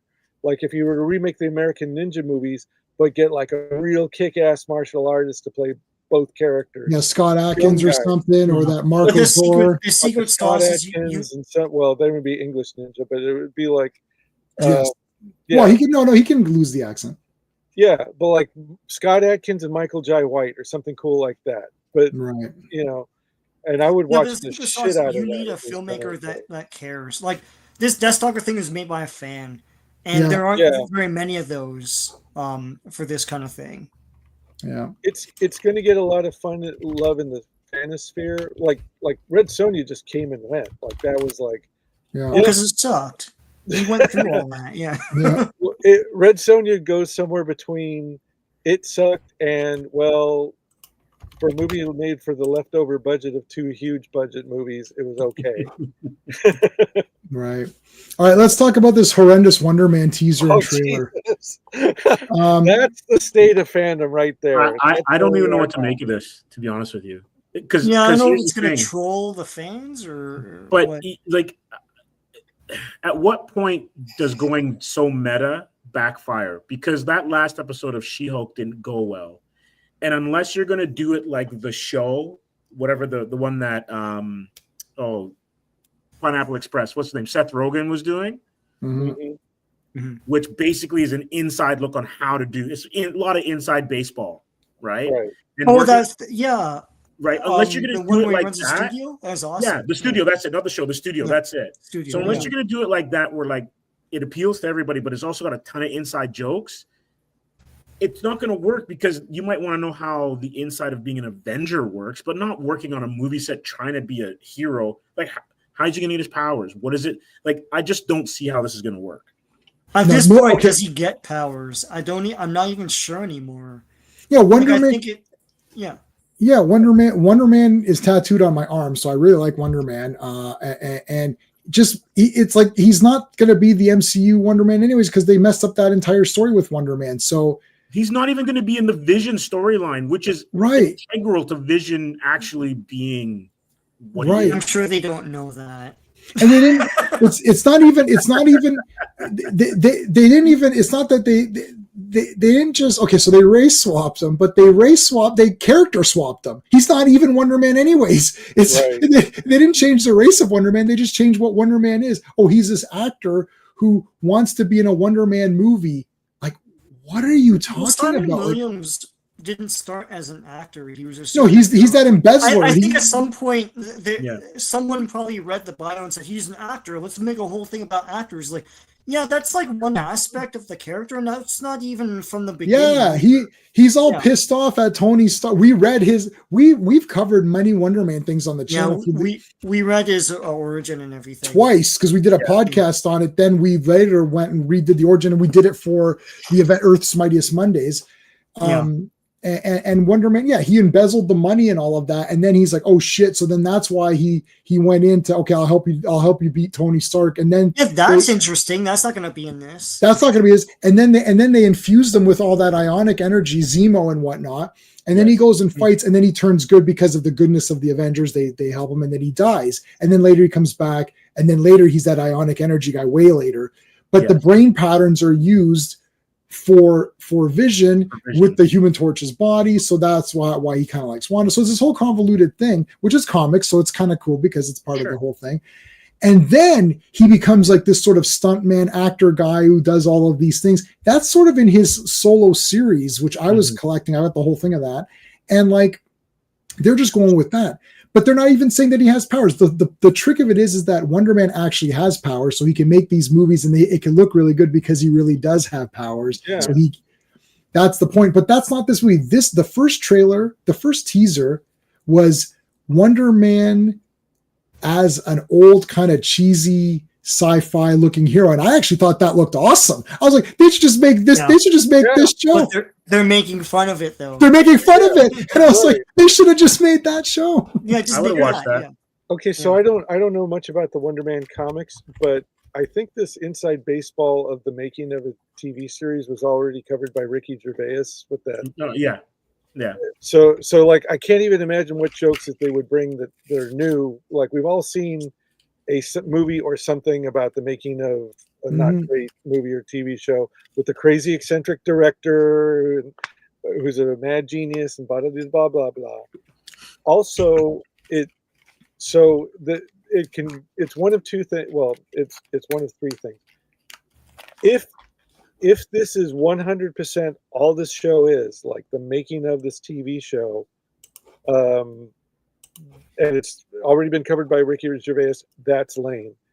If they midway through, it's like suddenly it becomes a legitimate superhero show because he legitimately gets some superpowers, and like the last 4 episodes of him like doing superhero shit, they're insane for promoting it like this.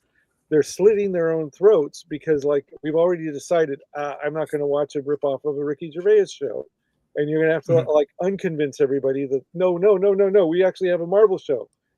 But because this is also from the same studio that brought you She-Hulk, and take all the feminism off the table, take all the things that the other YouTubers have said about it off the table, She-Hulk just should have been Ally McBeal, LA Law, Totally superhero shit. Right. That's what we thought it was going to be. That's what I wanted. It had to be. It didn't even. And if they're too lazy to read John Byrne's run on the series, just go Ally McBeal, LA Law. You can watch those. You watch them, binge them on Hulu or Netflix or whatever, and all the other MCU movies, which you should have seen because you're working for them now, and just put all that together and make She-Hulk, and people would have been fine with it if that's all it had ever been. Was John Byrne only, I mean, he came back to the series a bit later for some issues, but he only did like 8 or something like that. I read that I own all the ones on digital. I have Sensational She-Hulk #1, but like he only did like about 8, so you could clearly easily read those 8 very quickly. And Sean, they I'll tell you what, I thought the Dan Slott run had like all the ideas you need for a good TV show like that. Right. Well, like no, they didn't do anything. They inserted their stupidity, and they're sitting there in a bar, and then the guy comes up to them and he's like, "Oh, can I get your number?" "Oh, what are you?" "Well, because you're in a bar." Like, if you're trying to do serious law work, you would go to the library or stay in your office or go somewhere where serious work can be done. You wouldn't go to a bar and get takeout like every other lawyer. and get right, just like in Tom Cruise got takeout and ordered the pens and everything. Remember all that in A Few Good Men? It's like he's like, I need 10 black pens and 10 blue pens because he had different things. It's like everybody knows this. It's like Matlock, he eats shit. He eats those big hot dogs. Like he'd go and get hot dogs, right? That was there were things on the She-Hulk TV show like the law part. The only thing I know from law is like whatever I watched on legal TV shows, and they're still like getting things wrong. I'm like, I saw in the LA law they're supposed to like share the information and it's such a it's fake. It's like, suddenly they discover in the courtroom that he didn't use gas in the rocket pack or whatever, and it's like, right, what the hell? So, but even the She-Hulk mini, the graphic novel that came out where she, kept the form of She-Hulk and then switched back with between her and Jen Walters was great as well too. So they, I'm not quite sure what the decision making was behind this, but it's a great character. Basically, was doing Deadpool stuff before Deadpool, and just have some fun with it. Well, the Dan Slott run came out around the same time as Ally McBeal and those legal shows were kind of winding down. So he really leaned into the sitcom aspect of working in a law firm that's for superheroes and all that kind of thing. So, so the template was there. But even if you don't want to read a comic book for reference, if all you ever did was watch other TV shows and MCU movies, you still could have come up with something better than this, which was just like you and your friends inserting garbage into it and being much more interested in writing that drunk party girl character than She-Hulk. So, I mean, if you just made a drunk party girl show instead of She-Hulk and pretended you didn't care, it'd be fine. The other thing is that you shouldn't start your show off with with She-Hulk making fun of Hulk, because Hulk is the established known character. Right. Like, remember in wrestling when a new wrestler would come in and you don't know this guy's origin, and then if he came in and said Hulk Hogan was trash and hit him with a chair, you knew, oh, this guy is a villain and I should boo him. If Hulk Hogan was getting beat up and the new hot wrestler comes running in to save Hulk Hogan, then you're like, oh, this guy's going to be a good guy. Yeah. So the thing is that your established guys are there. If your established guys are being made fun of by someone, then that character is going to be irritating. I don't care what the situation is. This goes for any property. You're watching Next Generation. Oh, here's a new ensign, and that ensign's talking shit to Picard. You're like, F this person. Of course. But that's it. The problem is, at this point, Hulk is already Mark Ruffalo, Dr. Hulk. So it's not the Hulk that's like a badass, Yeah, but it doesn't matter because she's making fun of an established guy. Yeah. And she's like, oh, I had it tougher than you because I'm a woman, even though your father abused you and murdered your mother. Right. Like in that timeline. But just because I'm a woman, I had a tougher time. Actually, you didn't have a tough time at all. So that's a lie. Right. Yeah. I mean, even taking that, you took law school. Right. Even taking the feminism and the politics off the table, the issues with that. The thing is, the other thing too is that I forgot. Shit. It doesn't matter. It sucked anyways. Like, every aspect of this show sucked. There's no fighting in it. She doesn't fight anyone. The law stuff was wrong or stupid or fake. Like, they trolled the fans in real life. Like, there's absolutely no. She-Hulk is actually a very good thing for a time capsule because it's actually an experiment in how to do every single aspect wrong. Your interaction with fans was wrong. The way you edited this thing was wrong. All the characterizations were off and terrible. The actual courtroom stuff was actually factually incorrect or boring or stupid. It's like She-Hulk is a completely unlikable person in every way, shape, or form from the very first episode till the very end of the whole thing. It's like she didn't treat fans poorly. I didn't get a message, saying, hey, thanks for watching She-Hulk, like I did for that Riverbend. Rob Liefeld thanks every time anyone does anything, he thanks them, right? Yeah. We didn't get. I remember the point. So the John Byrne run. The John Byrne run was a dumping ground for all the crap heroes and villains that Marvel would do like every month. Like if you have to come out with a comic book every month, odds are you're going to have some pretty bad villains over the course of time. So you put them in there and ha ha ha, look at this hero, look at this villain, they're trash.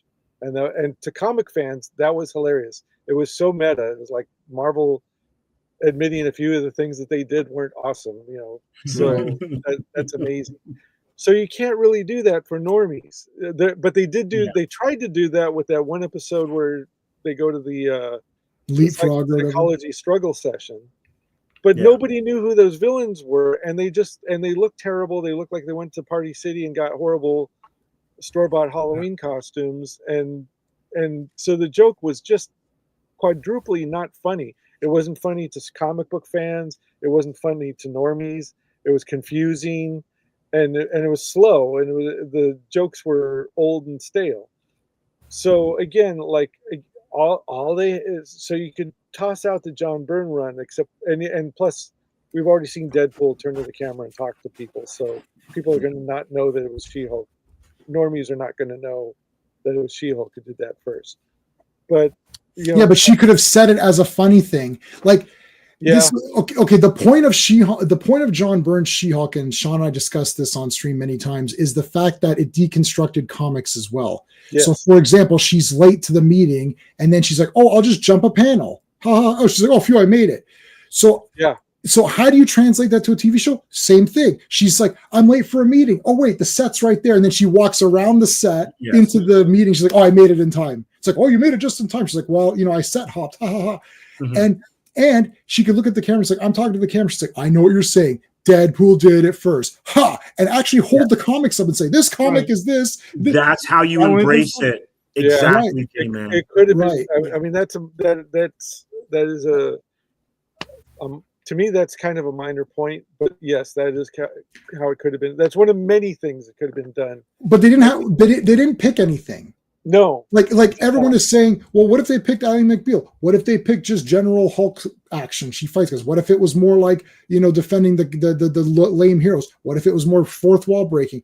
They didn't pick anything. They just made nothing. Yeah. It was watch. Like, I'll say this. I don't know what everyone's read on this is. I've never watched Rick and Morty. So what happened was Kevin Feige got writers from Rick and Morty. So that's what happened with She-Hulk, with Quantumania, where the hell that movie was, and all that stuff. And those were shit awful. And they're actually, they felt sort of hostile as well. And the thing is that, like, what they did to Wrecking Crew was great. I totally agree. Could not be reaching for the comment. Totally agree. And the thing is, I after that, I never want to watch that show. I'm so turned off. It's like I see clips of it, and I feel like it's just a nerddom as just a coat or window dressing. They don't really feel it. And when they went over to the MCU and wrote these crappy things, I was like, oh my god, I don't think you guys are nerds. I think you guys are assholes. Oh, Sean has won so many prizes tonight. This is crazy. That entire spiel was bloody genius. All that is, I've never seen it either. I 100% believe that's exact. I can tell fake nerds in 1 minute. It's like, oh, we're nerds. Like, no, you're not. You're distancing yourself. You think you're being clever. It sucks. You make fun of it. You're making fun of it.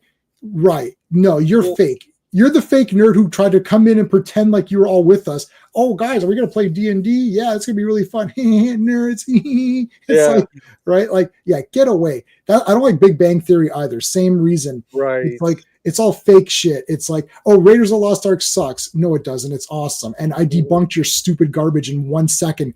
And if you were real nerds who were writing it, then Sheldon, as a real nerd, would have destroyed Amy, who's like one of the worst characters ever. He would have destroyed her stupid face in 1 second with Raiders of the Lost Ark. And that actually pissed me off. Awesome. Indiana Jones had to be on the island to pick up the Ark after it closed. Right. And anyone else could come and melt back their to feet. America where it would be safe in the warehouse. Right. It's that. Yeah. What does she think's going to happen afterwards? So the H-man is going to be like, hey, where's that Ark I wanted? Oh, they're a little bit late. Contact them. Then they're like, they're not. I can't contact them. Send more guys to the island. Oh shit, it's right here. Why is there all these melted guys? That's weird. Maybe something happened, right? Yeah. Like, I don't. If Indiana Jones is not there to take it, then it's going to go right back to the hands anyways, because they're going to look. They know where it is. Belloc is not just saying, I'm taking it or whatever. It's like they're tracking him. They know where he's going. It's so stupid. Yeah. Anyways, Wrecking Crew sucks. Make a short where Indiana Jones and Karen are just like, they pick it up and are just like gingerly walking over back to the.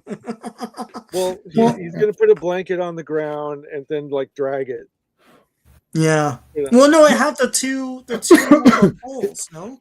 Well, I think it still has the two of them left on the island, I would assume. Marion's tough. She can do it. She could pick up the other end, man. Here's the other thing. Okay, hold on. Okay, so the other thing is, so that was the thing. I want to talk about this guy, this Predator. What is this called? Predator. Oh, Badlands or whatever. Okay. I don't like the design. It's just me. Listen, Predator. There's only 2 Predator movies. After that, there was a bunch of fake movies that they called Predator. The third one was a bit fake. They got a couple of real Predator parts in it, and then after that, they're all fake movies.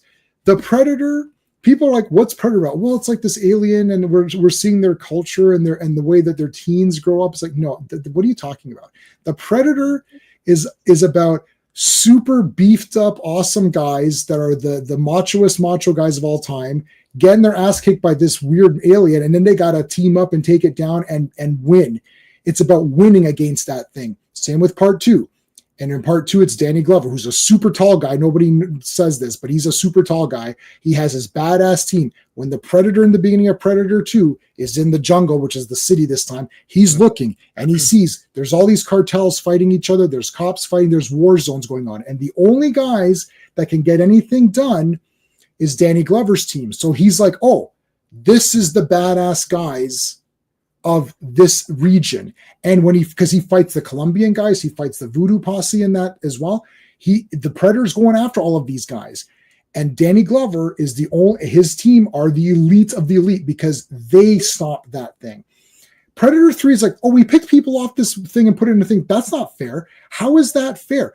The point of the Predator is that it goes into your jungle and you're armed with your abilities. It's your place, but I'm going to come in and hunt you.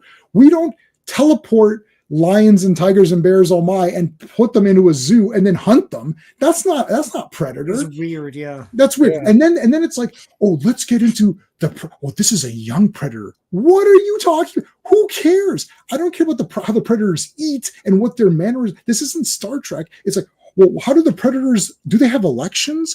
Is there any Predators that want to, is there any Predators that say, you know what, we shouldn't hunt these people? Maybe the next one should be called Predator Protests, because it could have young Predators protesting the hunting of man, saying we shouldn't hunt them. It's like, what is this stupid nonsense? It's supposed to be because the whole point, I just gave them an idea. I better get a royalty. Oh God. Yeah. The first movie is all of these super pumped guys, wrestlers, when Carl Weathers and Schwarzenegger, pencil pusher, right? And that's what Predator is. That moment, and it's like, who's strong? They're just saying hi to each other, but inevitably they got to see who's a bit stronger. And then Carl Weathers is losing a little bit, and then he's like, okay, and then he's like, you're pushing too many pencils, right? Like, that entire thing is And they're walking around. They have cigars. They're telling dirty jokes, and they're pissing pissing wherever they feel like. I gotta take a leak, and he just pisses right there. It's like that's what Predator is. And then Predator 2 is that's the city, and it's badass, but it's different because the cops are now, and they've got a lady in there, so you can have a woman, but she's a tough ass chick. That's the point of it, and you can see she's tough ass because as soon as that guy starts talking to her, she doesn't go to what's his face, Danny Glover, say, oh, the new recruit, the cowboy guy is like making fun of me and trying to hit on me. He didn't. She grabbed his nuts. She's like, oh yeah. She's like, you better watch your effing self, or I'll rip these off. And he's okay. Exactly. That's what Predator is. Predator is not whatever this is. It's like I don't know what this is. Like, and Prey was garbage too. It's like, what is this? This is not Predator. Thoughts? So the original Predator movie, the poster is just Schwarzenegger with the filter over right. Filter over. Yeah, because he's the prey, right? Not the right. Because so you look at these badass guys, and you assume that. Well, I mean, go back in time to when the movie came out. You didn't know what the Predator looked like before you saw the movie. For 2 weeks, most audience members didn't. Most people in America didn't know what the Predator looked like until everybody saw it in the theater. And even then, you don't get a really good look at it in the first movie. I mean, you kind of do, but it's like Alien. Now every 3-year-old knows what it looks like. Right. So, but back then, so you look at that, you go like, oh, he's clearly the Predator. Look at him, it's Arnold Schwarzenegger. And then the flip is, oh shit, there's something even more badass lurking in the jungle. Right. What it looks like. And so after that, it becomes more difficult to. I mean, you change the location from the jungle to the concrete jungle of the city. Then you get like maybe 2 movies out of it. But after that, it becomes increasingly more difficult. And it's just like you said, J-Man, the more you know about the Predators, the less scary they become. Yep. They go to Predator World, and they go to Predator Walmart, and they go to Predator. Right, and they're teaming up with little skinny chicks. Yeah, I'm on your team. It's like, who are you? Why are you walking around a Predator? Like this is insane. Yeah. So Right. I but mean, this is one of many of those boomer franchises where the first 2 are pretty good, and then like the rest of them go to hell. Like Highlander's the same way. Well, Highlander's is really the first one's good. Well, Highlander 2 is a masterpiece, but we already know that. That's fine. Is that the re-edited one you're talking about? I don't care which one it is. Whatever the one where Sean Connery and him are both together and they're counting the bullets. He's like, you're not going to count that scratch there and all that. Like that entire thing is awesome. I'll give love it to you Highlander because 2. I like you, Jamie. Hey, thank you. Highlander, GT. RoboCop. First 2 are good, and then the Road Warrior or Mad Max movies. Yeah, well, I like the third one, but also Fury Road, A different like movie. Third one's a different movie. Yeah, right. I'm probably going to be the only one here though that I love Prey. Like I thought Prey was great. No, I didn't like it at all because it's like fake Predator. He like trips and falls on his gun or something. I'm like, what is this nonsense? he's goofy. Steve, I'm gonna give you a proposition on Prey, and I'll see if because we never talked about this, and you tell me I can fix that movie pretty good with just one thing. But okay, go ahead, Ross. Finish your point, and then I'll give my Prey. So in my opinion, and they keep trying to dig back. Halloween just went like so far off the rails, right? And the Terminator franchise, you got 2. It's terrible. And then we're at the point now where there's like way more bad sequels than there ever were of like the first 2 that were pretty good. In my opinion, I think John Wick is the only one that was consistently good. I like all the John Wick movies. Not Ballerina. That's John fake. Wick after the second one for me. It's like they did get ultra cartoony. It is completely different. It's a completely different franchise when you get to the 4th one. Yeah. As far as watching a guy who doesn't embarrass, they were made close enough together. You got the same main guy. He's capable of kicking ass, even if it's in the most cartoonish way possible. By the time you get to the 4th one, it's still entertaining the way they made it and filmed it. So, but yeah, I mean, this is so. Anyway, the point is like, there's so many sequels now to a lot of these franchises that are so much worse, and they're not going to get any better either. I can't No. see how you're going to. And why would you bother? Come up with something new. So that's where I was going to ask you guys. Is the problem is because of the way that everything is so splintered and there's so much out there, the reliance on IP to drive new product, that's what has us in this vicious cycle of crap, to be honest with you. Yeah. And it's only when you get like, I saw it in the comments earlier, indie, that's the way to go in terms of filmmaking. But that's why indie horror or certain horror movies, when they hit, they are amazing. But then the problem is you got to make a second or a third, and it gets watered down and it becomes terrible. It gets into that cycle as well too, and it gets ruined. That movie is like when the cartoonish and it sits. I mean, even Star Wars: Return of the Jedi was goofy. Yes, much more goofy stuff in it compared to the first two. So my thing with Prey is that, look, you know what's fun? Sean and I like natives, and my uncle is native. So like and Sean and I took native courses in university and stuff because of the programs that we were in. So I like natives. I like some of the philosophy behind it and all that. Okay, but they can't win against a predator. It's just absolutely ridiculous beyond anything in the universe. And then somebody was saying, "Well, I want to see one in Japan. Why? So the samurai could get killed by the predator." There's nothing better than a ninja. The ninja are the coolest things ever made, but they can't win against a predator. They can't win against a predator. Wait. J-Man, you're saying that Sho Khashoggi today could not take out a predator?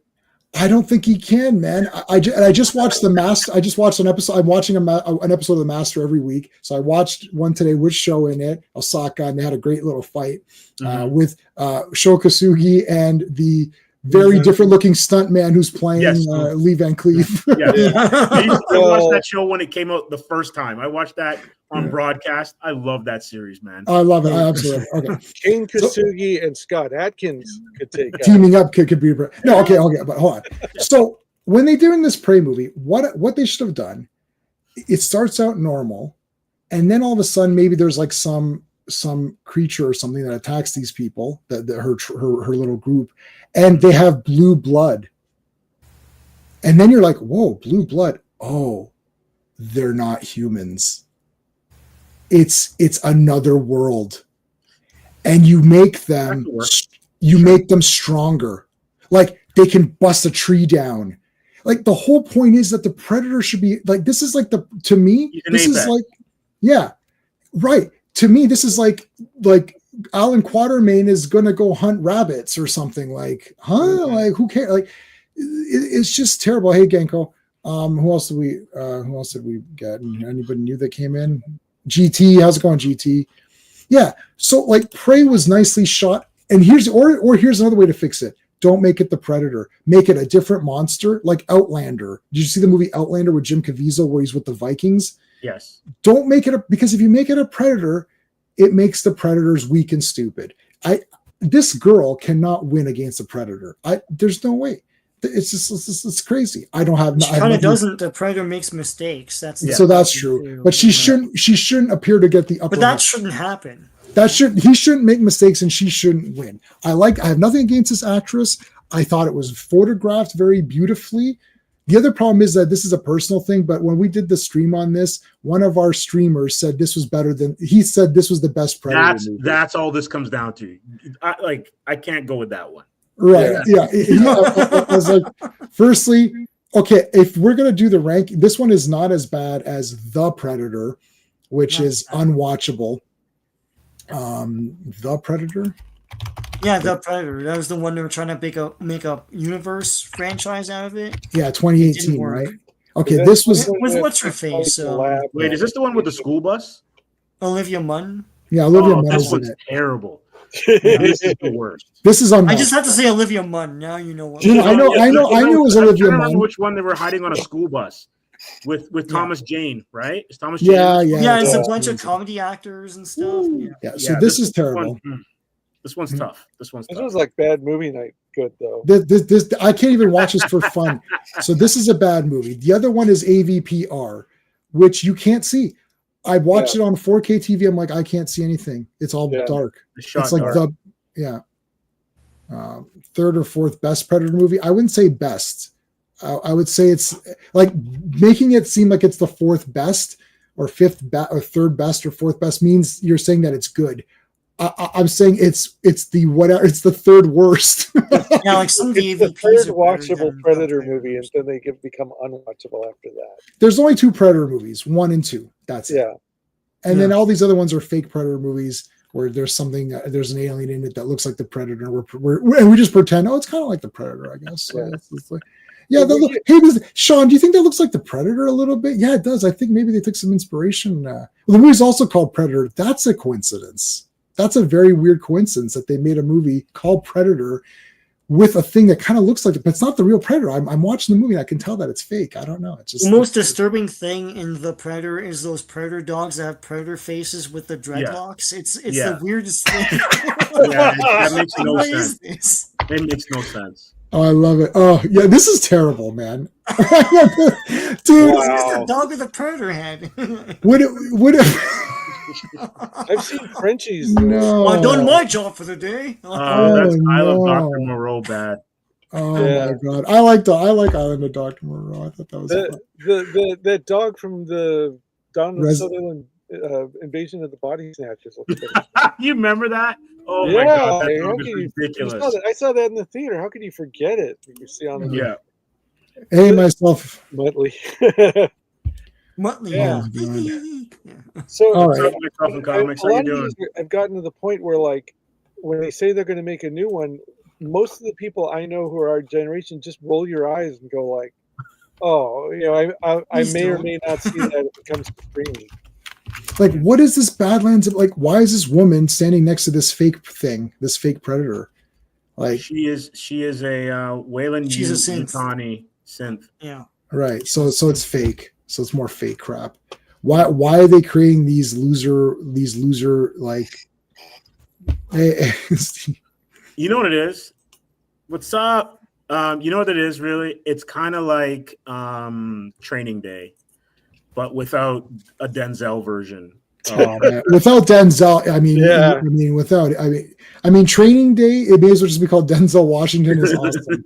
That was the working title. They're like, we got to come up with the ain't got title. nothing on you. Is that what it is, J-Man? Everything that he says, you know what the problem with that movie is that he's the superhero, and at the end you're supposed to be against him. I was like, I'm kind of not against him. No, you can't make someone if you make someone super awesome, I don't care what they do. This is like Breaking Bad. I watched the whole series and like, oh, Walter White was such a villain. I'm like, he was the villain? No, he was like the hero of that show. And I'm like, he's clearly the hero. I don't know what you're talking about. I said, if it wasn't drugs and it was a business, then he's the hero. If it was any other business, yeah, it was Gustavo and the Salamanca crew. They were the bad guys, right? Oh man, right? No, yeah, man, I don't know if that guy's the villain either. I think that guy might be the other hero. He might be the sidekick. Is that Esposito guy?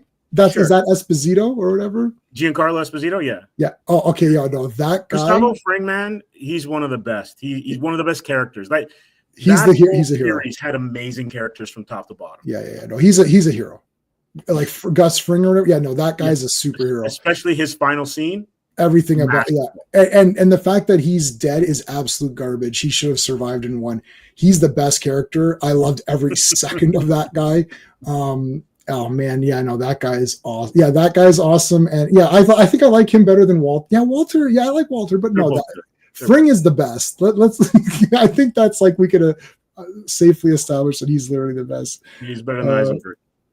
I tagged your channel. Is that? That must be for. That must be for Steve. Thank you very much for that. That's awesome. Really appreciate that. All right, so. What's the last thing? What do we got? What's the last thing you want? Any comic book? Ultimate Universe. What? Why are they killing that already? Why is that something that's a short run? Ultimate. Yeah, isn't that selling for Marvel? Selling or no?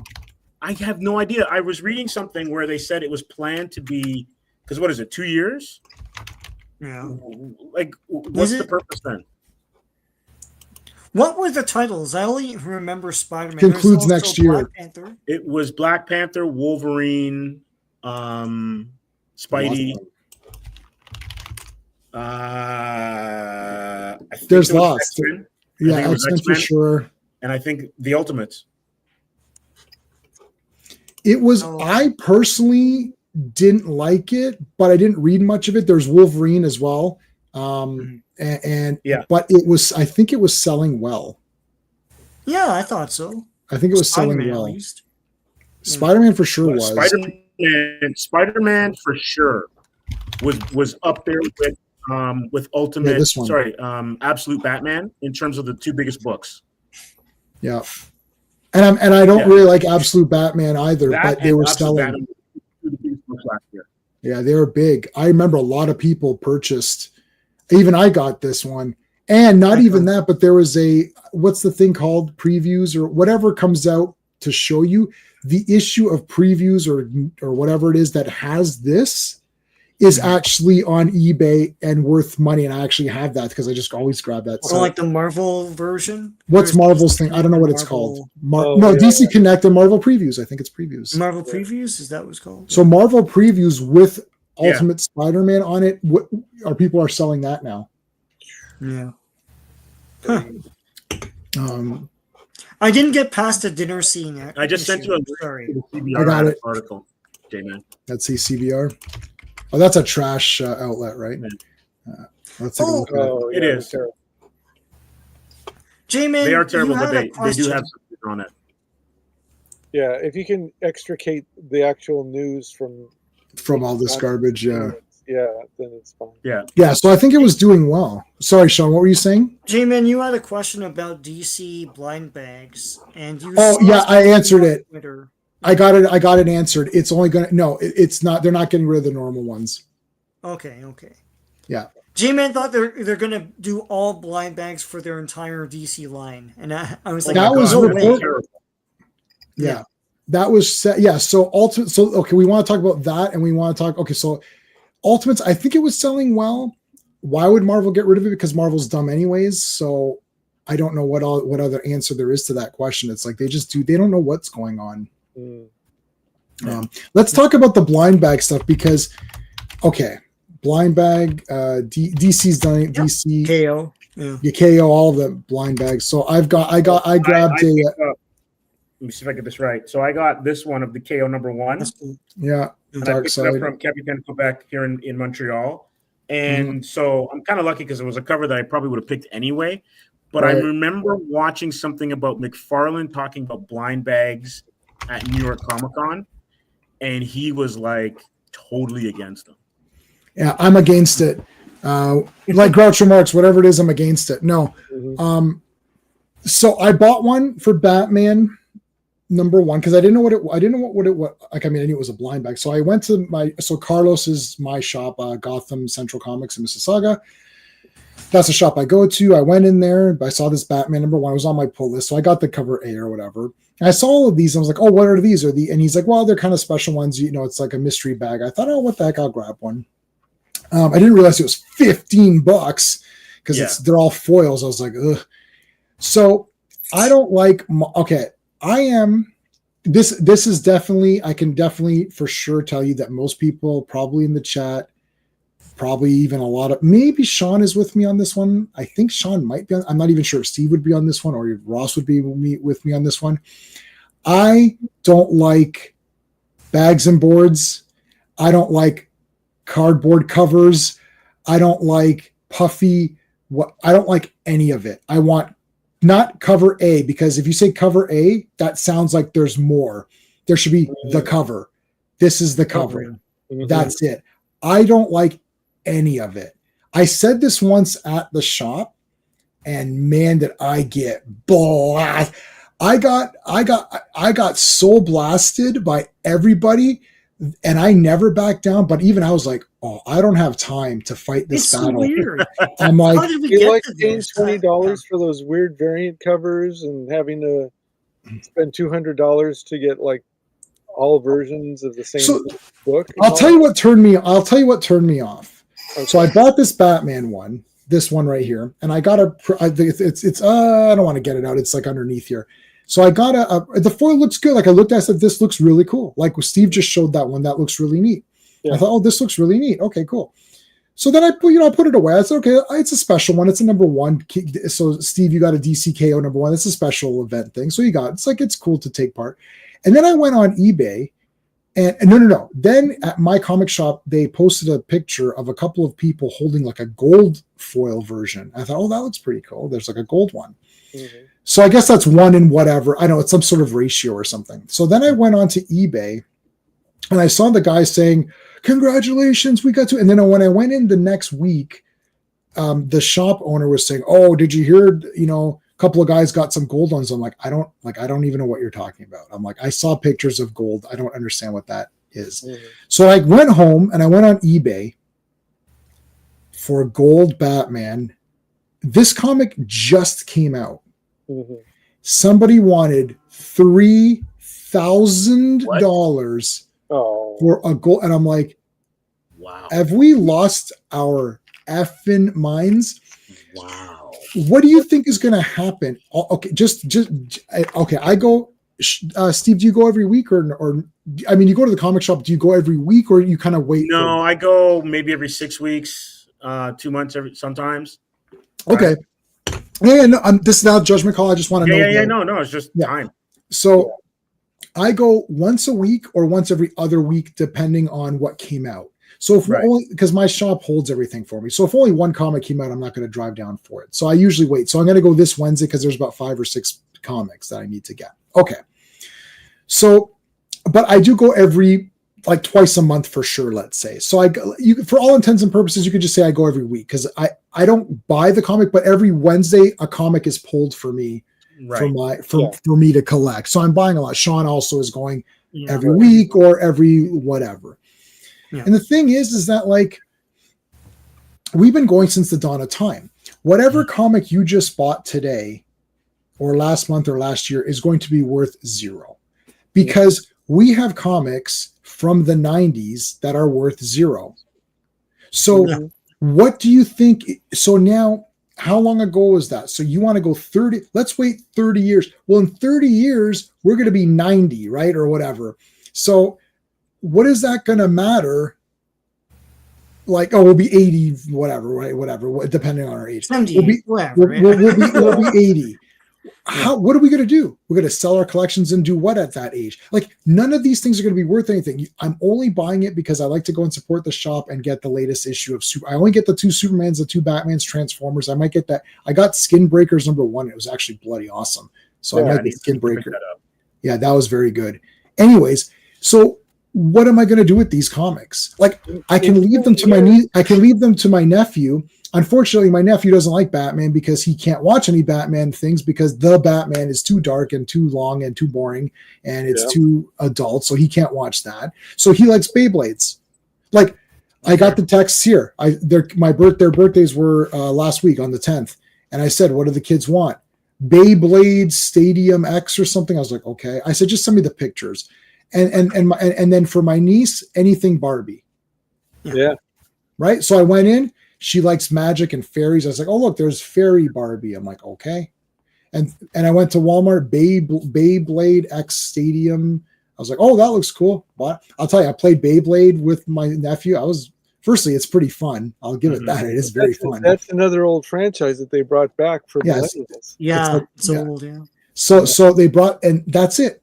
What about Transformers or Superman? It's like, Yeah. It's I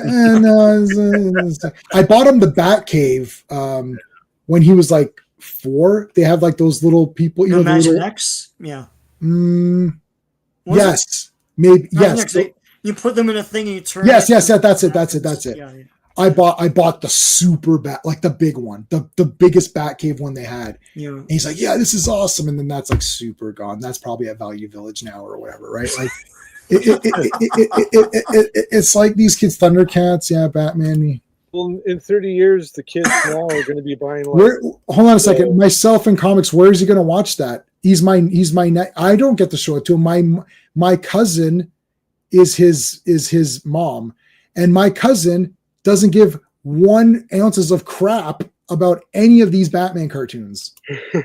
None of his friends are watching it. If I show it to him, he's going to tell his friends. His friends are like, we'd rather play Beyblade. Yeah. I myself, you're saying YouTube. Who's going to direct him to YouTube? Like, I'm going to say, watch Batman cartoons on YouTube. He's going to be like, no, I'm going to watch something else. You know what? You're just going to have to. Yeah, you're going to have him come over, J-Man, in a year or two, and then just have him for a weekend, and then you just plop him front there, and you just give him the Batman. I've tried. They came over.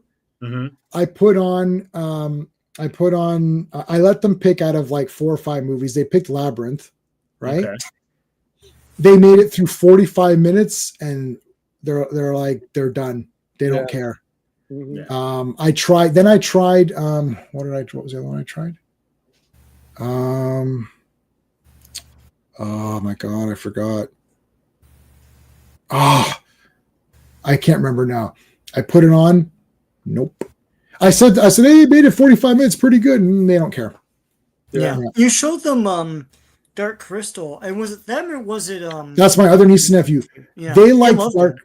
Yeah, so here's the thing. On the other side, my niece and nephew, they have seen nothing because their parents are always on the go. So they're going out doing stuff. They're going on little vacations. They go to the zoo. They go to the park. They are very outside people.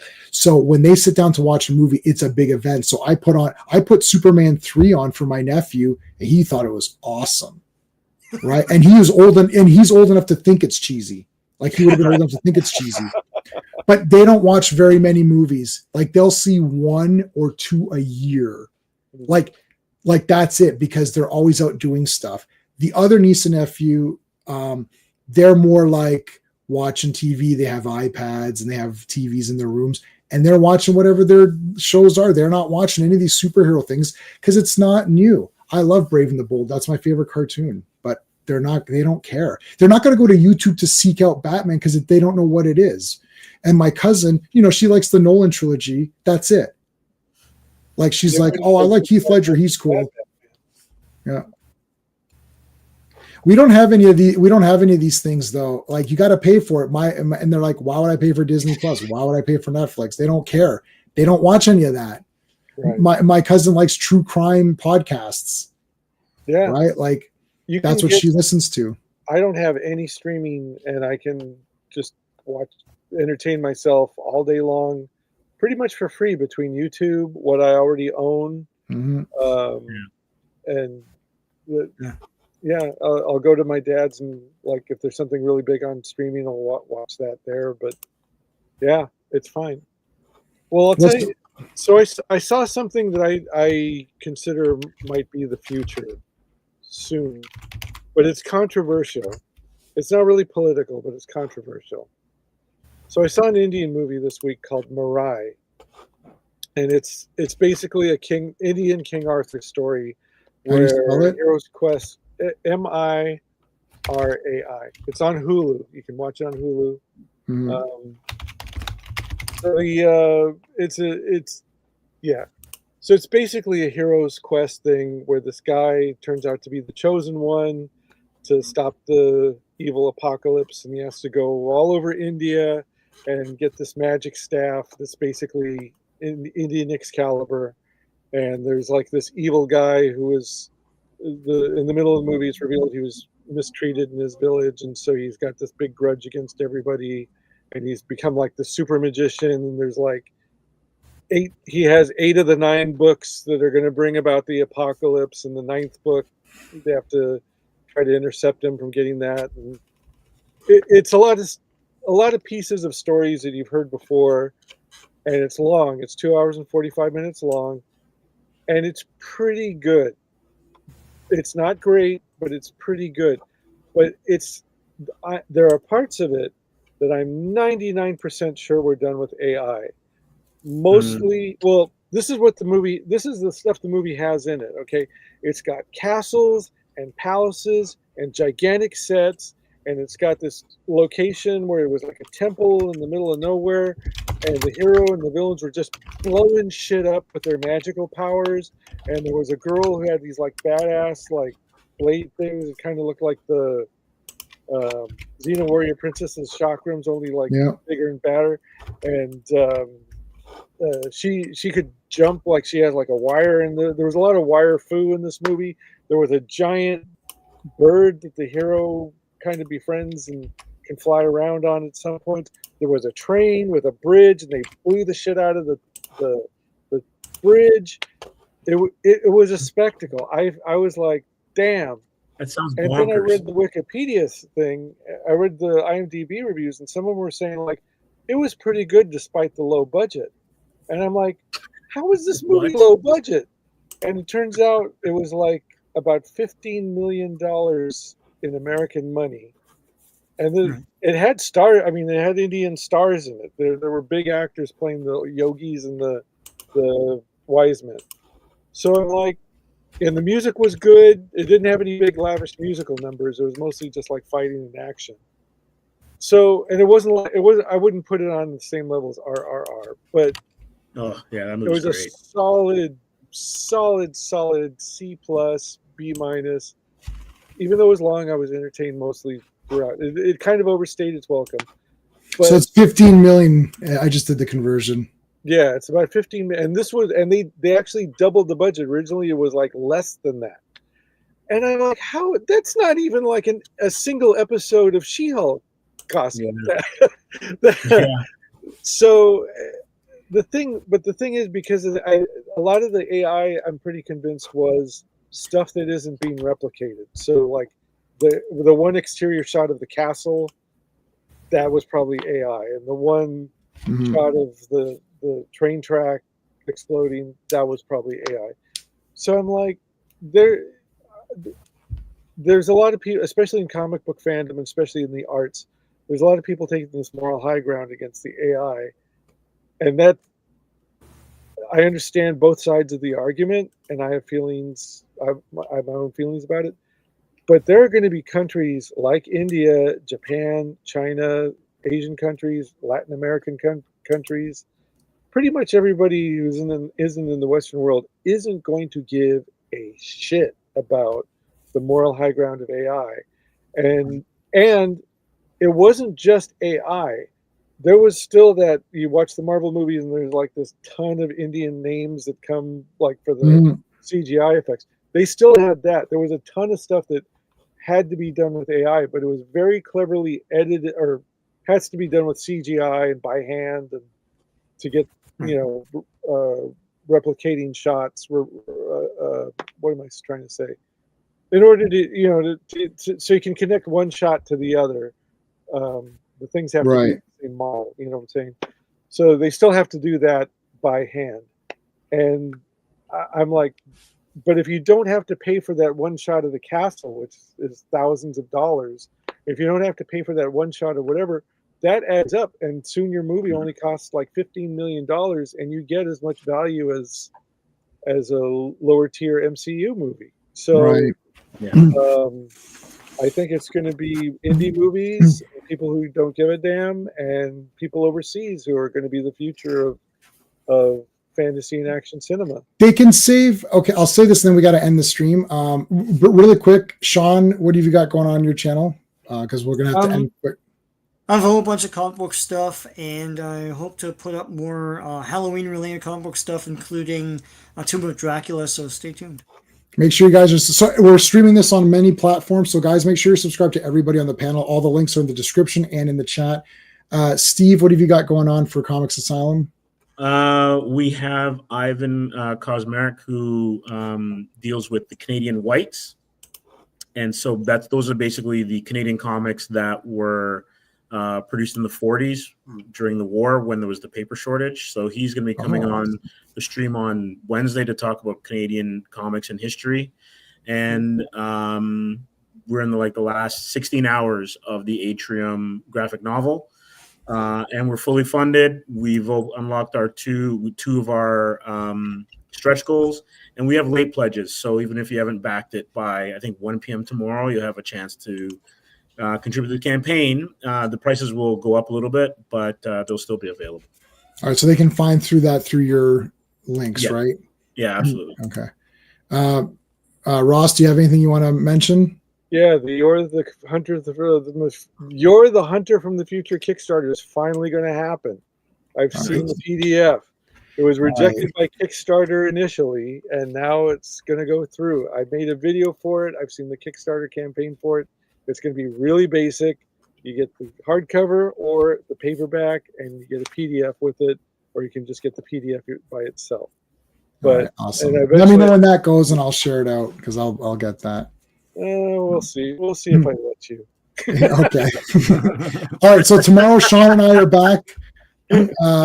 Tomorrow, Sean and I are back for Earth's Mightiest Mondays. Every Avengers we do every Monday we do Avengers stream. So those are the 4 Defenders. Avengers Defenders War starts tomorrow, so that'll be tomorrow at the same time. Okay, so the bottom line is, I'll say, like, I think you could save some of these movies because of the money. I said this before. If you just make a 90-minute Spider-Man movie, the next one could be Spider-Man and Scorpion. Jameson makes Scorpion or whatever, right? Matt Gargan, whatever. They have a fight. Spider-Man gets his ass kicked. He's like, shit, I got my ass kicked. Scorpion's on top. Yeah, he's the best. Woohoo. Then Spider-Man's like, I got to work my webbing. He was able to cut through my webbing. I got to fix up my formula. Have a couple of things with maybe a girlfriend or something. And then he makes the formula, goes back, fights Scorpion, is able to defeat him a bit better, right? Or the beginning could be Spider-Man. You could do like a James Bond thing. The first 15 minutes, he could just be helping people, saving some people. So you get Spider-Man saving people in the beginning. Then Scorpion's backstory. Scorpion gets made. He fights Spider-Man and defeats him. So that's halfway. So at 45 minutes, that's a big action scene, super big action scene with them fighting. Spider-Man loses. He has to come back, get through some sort of personal growth, whatever that is. That's introduced in the right after the first action scene. Something can be introduced. He comes back, makes better web shooters, whatever. Has a big super fight with Scorpion at the end. Defeats Scorpion. Gets to Scorpion gets pissed off at Jameson. He saves him at the end. Roll the credits. 95 minutes. The budget would be way less. You only have you have one action scene in the beginning where he's saving a bunch of people. Something happens to have some sort of problem, like Aunt May's sick and he doesn't know if she's going to be okay or whatever. And then it goes to Scorpion's origin. Mac's a big, he's just like an asshole character. And then, he becomes the Scorpion with the suit and all that. He fights Spider-Man. Spider-Man has to learn Aunt May's going to be okay or whatever it is. Makes his new web shooters. The web is stronger. Goes back, fights them. Maybe he can make weapons or shields out of it. I don't know, something cool to sell toys. He fights them. He wins. He goes to fight Jameson. He saves Jameson. He's like, see, Jameson, I saved you. He's like, well, I don't like you anymore anyways, right? That's it. 90 minutes, done. The budget would be way half less. Like it wouldn't be 200 million. You could probably do it for less than 100 million if you only have 3 big scenes. And if it's 90 minutes, it could play longer. You could rewatch it at home. It would be the year of Spider-Man and the Scorpion. All your merchandise and marketing would be Scorpion shirts, Scorpion tails, Scorpion popcorn bucket, Spider-Man, choose your size, Scorpion or whatever, right? Mm-hmm. You have buttons and whatever. All your stuff is, and just Scorpion. No other character at all. That's it. The movie ends. You have a poster with Spider-Man and Scorpion fighting on it. That's your poster. Done. Your marketing campaign is just going to be 2 characters. You hire that guy from Better Call Saul, who was already Scorpion in the last thing. I like that actor. Yeah, Mike Mando. Yeah. Use him. I like that guy. I thought he was going to be Scorpion. Use that guy. Right. That's the end. Done. Make it 100 million because just Spider-Man's name alone is going to make it 700 million just on Spider-Man's name. Yeah. And your profits could be so high. Then the next movie is 90 minutes again. Yeah. And when kids buy this movie on 4K and they can watch it a bunch of times, these 3-hour movies, kids are not going to sit there and watch this. I remember watching, now Batman 89 was 2 hours, and I used to think, whoa, that was really long, but it's Batman, it's pretty good. Yeah. I would watch that movie, repeat. When I rented Mortal Kombat, when that came out on VHS, I watched it 4 times on Saturday and 3 times on Sunday, and I returned it before 5 p.m. or whatever the time was. I watched Mortal Kombat 4 times on that one day. I was like, this is so awesome. I just rewind. I was like, and then I go out, because it's super fast. I don't know how, it's a super short movie. Why are these movies so overblown? You know what the thing is? It's not Shakespeare. It's not that good. I love Spider-Man. Spider-Man is the coolest looking superhero of all time. He's one of the best characters of all time. He is not that important that he needs 3-hour movies. It's not that epic, guys. It's a good guy hero that you like, who's a likable person. He does good in school. He cares for his aunt. He has girl problems, but he fights the bad guys. The bad guys are dicks. They're not sympathetic people who've had a rough life. They're just dicks. He fights them and wins. And then when the kids buy the toys, they buy a scorpion and put it in their left hand. They buy a Spider-Man, they put it right, and they go like this. Yeah, and like you said about your nephews or your nephews and nieces, their attention span is barely 45 minutes now. Yeah. So now I would watch we would all watch the shit out of what you just proposed. Oh, absolutely. You know that Ghost. I mean, Labyrinth. Like, there's not even 1 second of like that entire movie is awesome. Every second there's something going on, but they just they don't care, and they didn't invest in it. It's like the kids kidnapped. Well, she'll probably get them back. Like, they don't care. Yeah. They don't care about it. There's so many other things to watch, right? Anyways, we got to end there. So, Steve, did you want to make a point because it was Spider-Man? Gave a Spider-Man point. Oh, no, I totally agree with you. But if you look at something like K-pop Demon Hunters, like aside from the music aspect of it, right, the pacing of it, the way the characters interact, the good versus evil, that's all you got to do, right? Yeah. There. Kids don't need Spider-Man though. They've got K-pop Demon Hunters. They got Chainsaw Man. They got Jujutsu Kaisen. They've got. But if they've got tons of stuff. If you market it properly and get kids to be pumped up and make it short and easy to digest, and it's like everywhere they go, they see a Spider-Man and a Scorpion, and they know that this entire year, the year of 2026, is Scorpion and Spider-Man. Then in 2027. Or in 2028, however you want to do it, then you bring in the next guy. You pick another villain of Spider-Man's, right? Could be anybody, right? Sandman or whoever, and then it's going to be all Sandman, because then you remember it. Even Batman messed up with having the multiple villains.